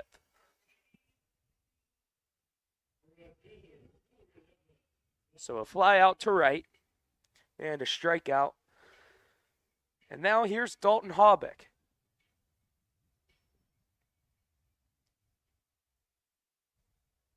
Haubeck has singled twice in this game. First pitch he sees, he fouls at the plate for strike 1. Top of the 5th inning, Bluecaps lead 4-2. 0-1 is going to be grounded to the left side. Shuey to his left makes the play and throws out Haubeck, and the inning is over. 3 up, 3 down in the top of the 5th. No runs off of no hits, no errors made by the Bluecaps, no one left on base. We head to the bottom half of the 5th inning. Still, the Bluecaps 4 and the Ground Sloths 2. You're listening to KCL Baseball on the KCL Broadcasting Network.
Bottom of the 5th inning here from the Corn Crib.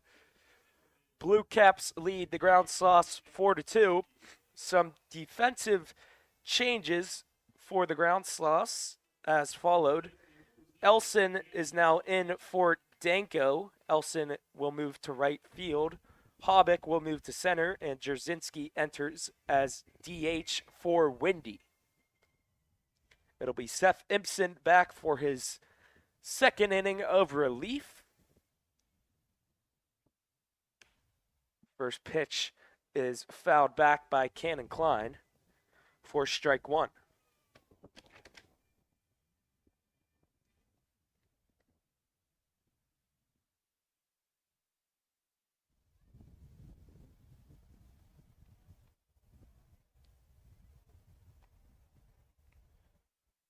Here's the 0-1 to Klein. Swung on and missed on the breaking ball. Strike two.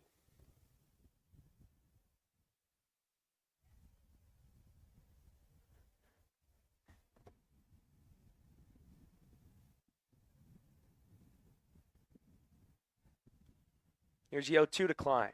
In on his hands and fouled back.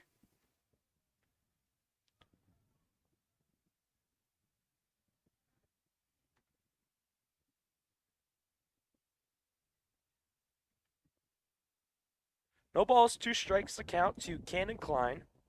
He's flied out to center and doubled, including a stolen base, and scored a run way back in the first inning.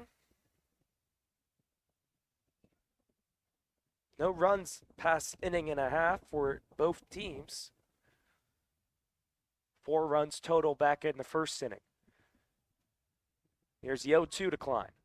Backed by the catcher Graham for ball one.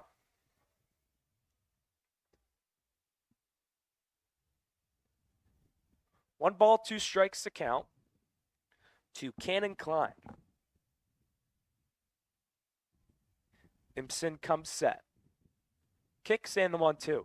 Swung on and missed. Strike 3 on the fastball. High heat from Impson.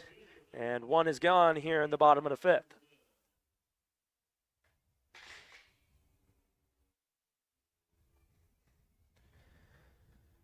So 1 away, and in steps Cameron Anderson. He walked and stole a base, but was stranded at third and grounded out to short. 0 for 1 on the day. First pitch to him is fouled back. Look out.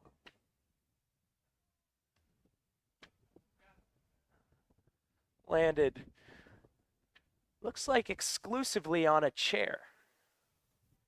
What are the odds? Here's the 0-1. That's fouled back again. This time the netting saves the broadcast booth. No balls, 2 strikes to count.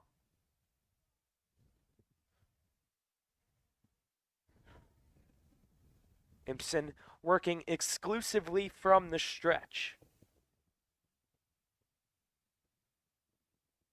Comes set. Kicks in the 0-2.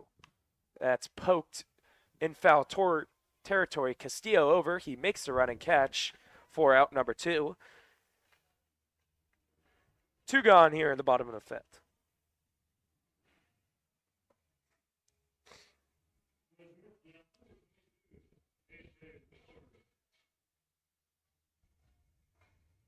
So 2 gone, and in steps the shortstop, A.J. Weller.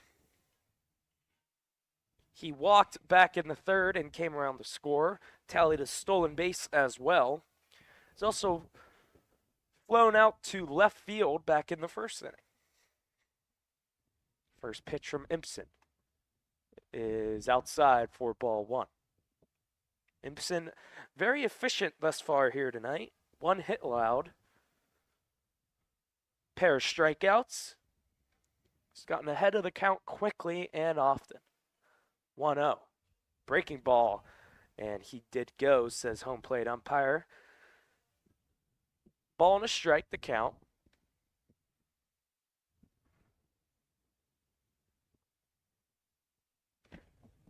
One ball, 1 strike to A.J. Weller. That's fouled back. 1 ball, 2 strikes.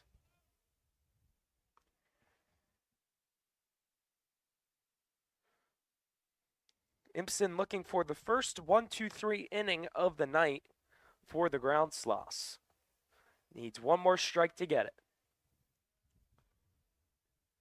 Here's the 1-2 offering. just a bit inside. Count goes even at 2-2.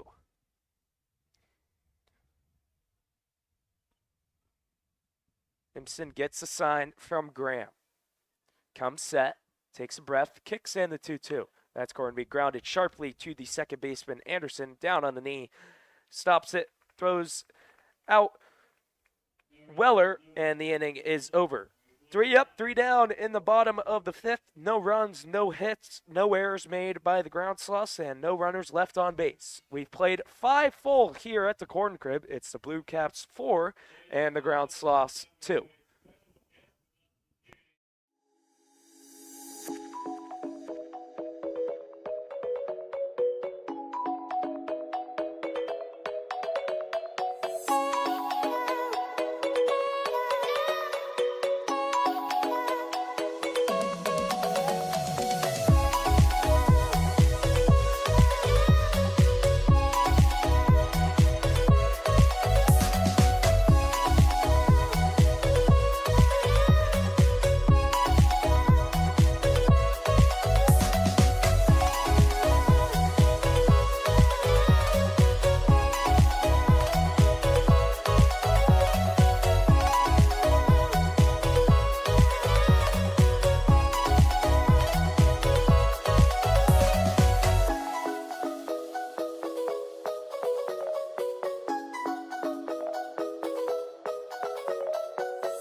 Top of the 6th time here from the Corn Crib.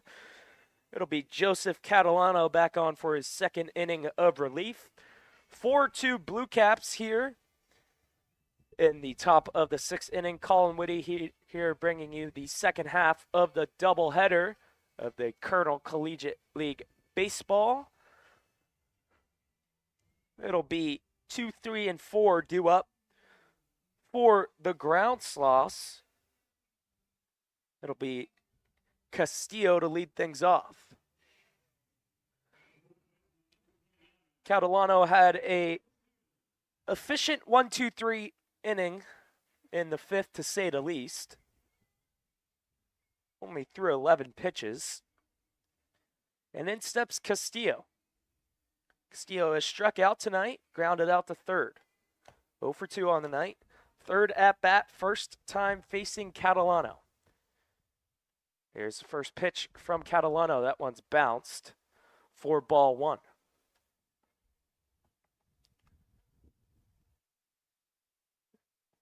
Breezy night here in Bloomington, Illinois. Great night for baseball. Here's a 1-0 to Castillo. That one's low. 2 balls, no strikes. Have someone warming up down in the Bluecaps bullpen, as well as the Ground Sloths bullpen. 2-0. Ooh, it hit the helmet of Castillo. And that's why you wear helmets. A hit by pitch, and the leadoff man is on to begin things here in the 6th.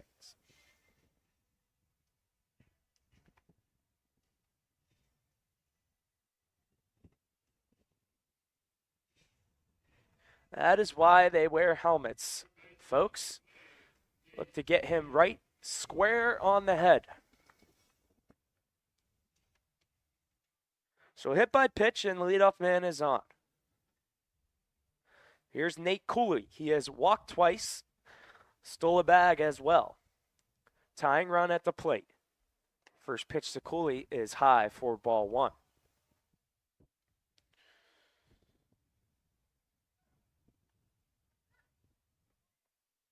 Castillo dancing off of first. Here's the 1-0. That one's high. 2 balls, no strikes. Catalano has yet to throw a strike this inning. 5 balls, no strikes. 2-0 is way high. 3-0. You can see Dave Lingle looking down at his bullpen to see possibly if the right-hander down there is ready. Here's the 3-0. Automatic strike, first of the inning for Catalano, and the count rolls to 3-1. 3 balls, 1 strike. Castillo leads off at first. Dances, and now they got him in a rundown. Catalano will run right at him. Castillo dancing and is going to be tagged out by Catalano. Good athletic play for out number 1. Castillo tried to go behind the back of Catalano and was caught in a pickle. 1 gone here in the top of the 6th. Big out for the Bluecaps. Here's the 3-1. That's in there for strike 2, and just like that, no runners on base, and now the count runs full to Nate Cooley. What a big moment that was. 3 balls, 2 strikes to count. The stretch and the pitch. Breaking ball, got him looking on the curveball, and just like that, 2 gone here in the top of the 6th. 2 gone, and then steps the left fielder, Carter Selk. Boy, what a big momentum-changing play that pickoff was of Castillo. Here's Selk, looking for some 2-out magic. First pitch is way high for ball 1. Selk has flied out twice to center and right, tallying an RBI on a sac fly back in the first. Here's the 1-0. That one's cracked down the right field line, foul, and out of play. A ball and a strike to count to Selk. Good crowd here tonight at the Corn Crib. Taking in some KCL baseball doubleheader. 1-1 is outside. 2 balls, 1 strike. 4-2 game, Bluecaps lead. Catalano looking for the final out in the 6th. Here's the 2-1. That's bounced. 3 balls, 1 strike.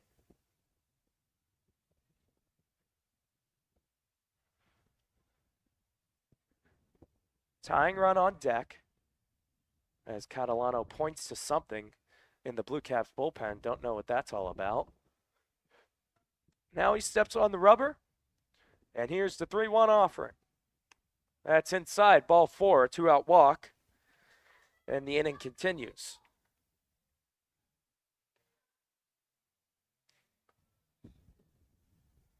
Tying run to the plate, Jimmy Anderson. Anderson has 1 homer on this season through 12 games. Has struck out and flew out to right. First pitch to him is high and tight for ball 1. Castillo reached on a hit by pitch. He was picked off. Strikeout looking at Cooley. Selk walked, and now Anderson. Here's the 1-0. That's outside. 2 balls, no strikes. Struggling to find his command a bit is Catalano. In his 2nd inning of relief. 2-0. That's way high. 3 balls, no strikes. No one warming up in the Bluecaps bullpen. Seemingly most likely ready to go if manager Dave Lingle needs him. Here's a 3-0. That's outside. Ball 4, back-to-back walks. And Dave Lingle is going to call for time and talk to his young pitcher on the mound.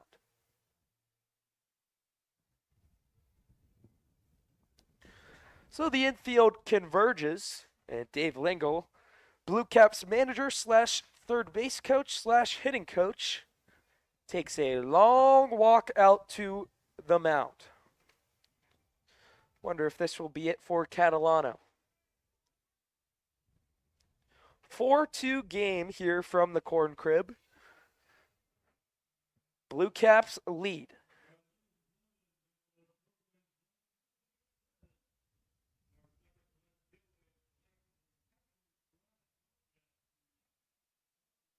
Lingle just talking things over with Catalano. Catalano is seemingly frustrated out there on the mound, struggling to find his command. And now Lingle will take a walk back to the Bluecaps dugout.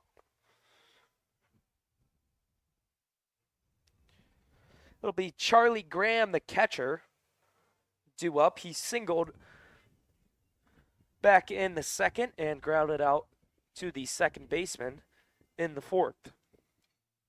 Tying run over at first. That's Anderson.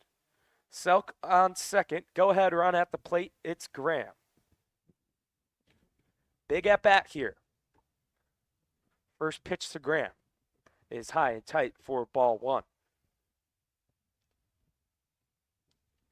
First and second, two gone in the top of the sixth. Here's the 1-0. Swung on and missed, strike one. Losing his feet a bit, there was Graham. A ball and a strike. Anderson off of first, Selk off of second. Catalano checks a runner.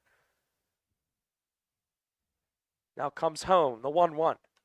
A little poke in the infield over is Klein and makes a diving catch is the pitcher Catalano to end the inning. He does it himself out there on the mound. He picks off Castillo, strikes out Cooley, and makes a diving catch to end the inning. In that inning, no runs off of no hits, no errors made by the Bluecaps, and 2 runners left on base. We've played 5.5 here from the corn crib. It's the Bluecaps 4 and the Ground Sloths 2. You're listening to KCL Baseball on the KCL Network.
New pitcher on the mound for the Ground Sloths. It'll be the southpaw left-hander Grant Marshall out of Rock Valley College.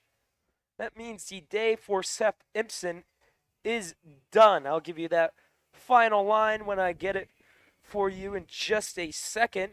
Here it is. 2 innings pitched, 1 hit, no runs, no walks, and 2 strikeouts. Excellent out of relief was Impson, and he gives way to Marshall, the southpaw on the mound. Down 2 are the Ground Sloths, looking to snap this 6-game losing skid they are on.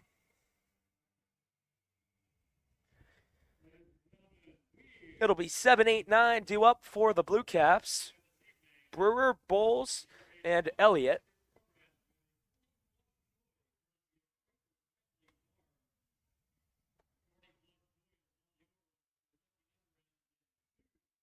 For 2 Bluecaps here. Game 2 of this doubleheader. Bobcats defeated the Merchants 5-4 in the first game.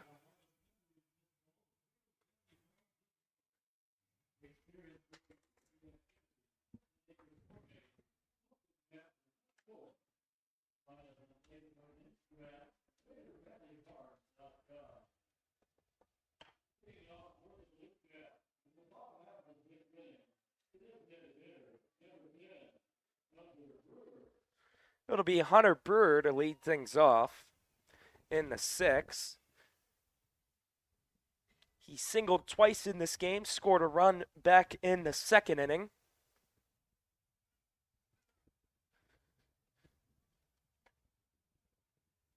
First pitch to him is in there for strike 1.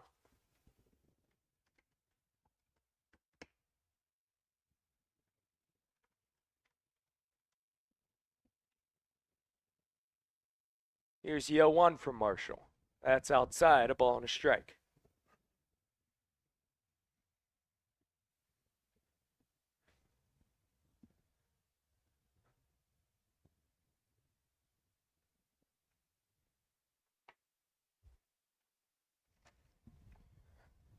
Here's the 1-1. That one poked foul right behind us, and into the concourse it goes.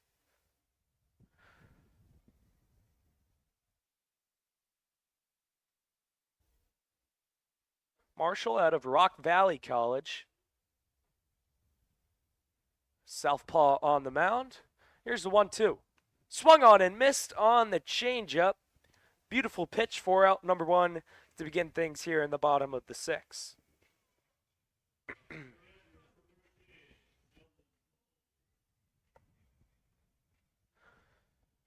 So 1 gone, and in steps Nolan Bowles, the catcher.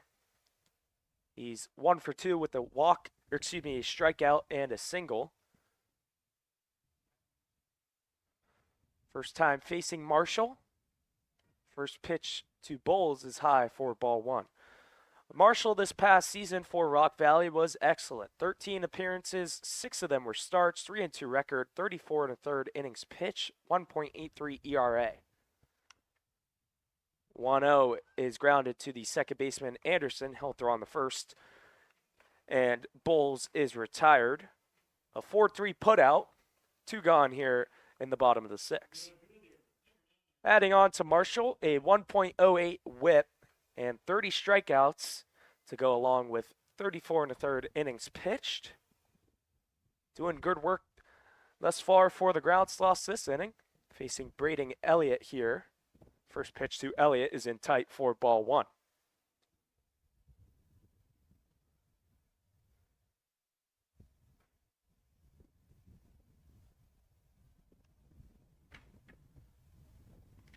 "1-0 is high. 2 balls, no strikes. It'll be 8-9-1. Due up for the ground sloths. Tough Elson will take his first hacks. 2-0 is in there for a strike. 2 balls, 1 strike. As well as AJ Jerzinski.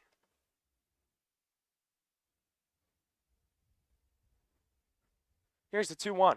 That's grounded just foul down the third base line. Count runs even. 2 balls, 2 strikes.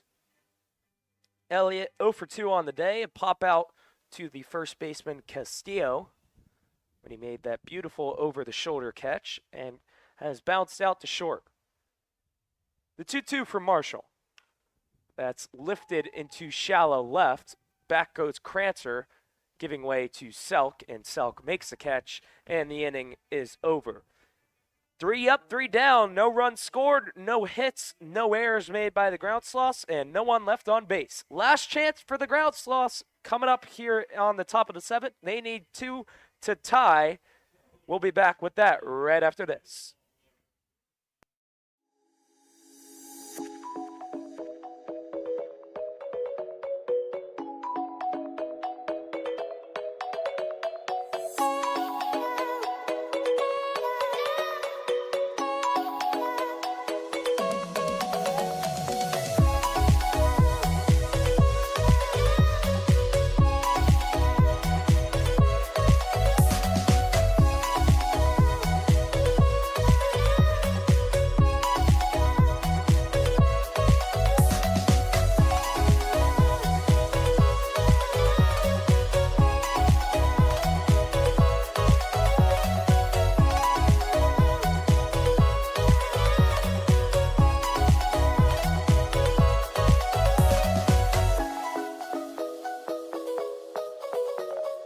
Back now here from the corn crib. Last chance for the ground sloths as they trail the Bluecaps by a score of 4-2. New pitcher on the mound. That's number 6, Ethan Plim.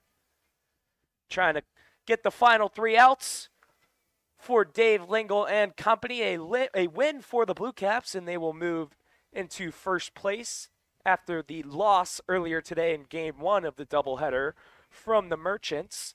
Plim, a pitcher out of Illinois Valley Community College. And he has been excellent thus far for the Bluecaps. A 1.6 ERA, 4 1/3 innings pitched, 6 hits allowed, 1 earned run, 2 walks, and 7 strikeouts. A whip just over 1.8 And he'll be asked to complete the final 3 outs here to clinch the victory and clinch first place for the Bluecaps, who are riding a 4-game win streak. Ground Sloths need 2 to tie, 3 to take the lead. And they need a win desperately. They've lost their last 6. Tough Elson to lead things off. First pitch he sees, he swings and misses for strike 1. Elson replaced Danko in center and then moved to right. Back in the 4th. 0-1 to Elson. That's cracked into center. In a few steps, Hendren, he will make the catch. 1 gone here in the 7th.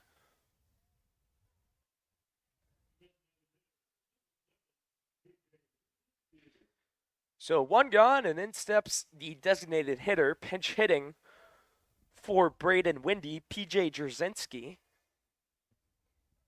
First at bat of the game. First pitch from Plim is outside for ball 1. Jerzinski poses as the 9 hitter. Top of the order, Krantzer on deck. 1-0 is outside. 2 balls, no strikes. Can Jerzinski get on base here to make this interesting? Here's a 2-0 from Plim. That's in there for a strike. 2 balls, 1 strike.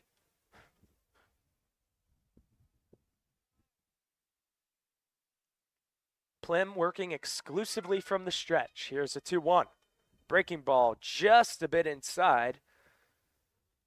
3 balls, 1 strike.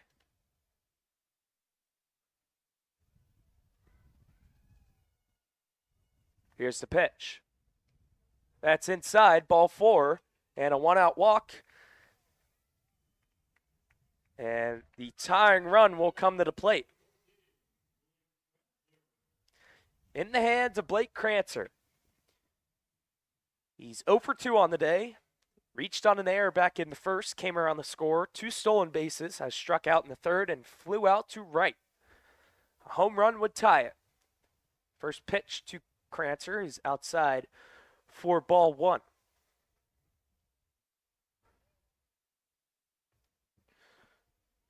Jerzinski, short lead over at first. Here's the 1-0.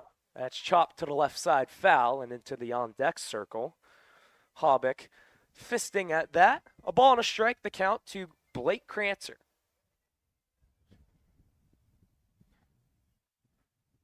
Plim checks the runner, comes set, kicks in the 1-1. Breaking ball is lifted into shallow center. Back goes the shortstop Weller. He will make the catch in shallow center for out number 2. 2 gone here in the 7th. 1 out away from victory are the Bluecaps.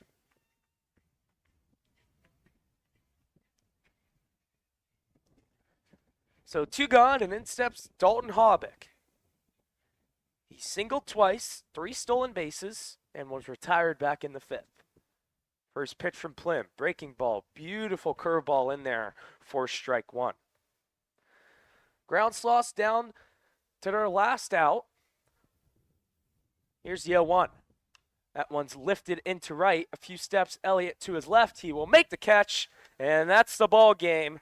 The losing streak for the Ground Sloths continues. They've now lost their last 7 games. And with that victory, the Bluecaps have moved into first place. 4-2 game, Bluecaps win after a very entertaining first inning, 4 runs combined, and then the Bluecaps scoring 1 in both the 2nd and the 3rd inning. And it has been excellent relief pitching for the Bluecaps.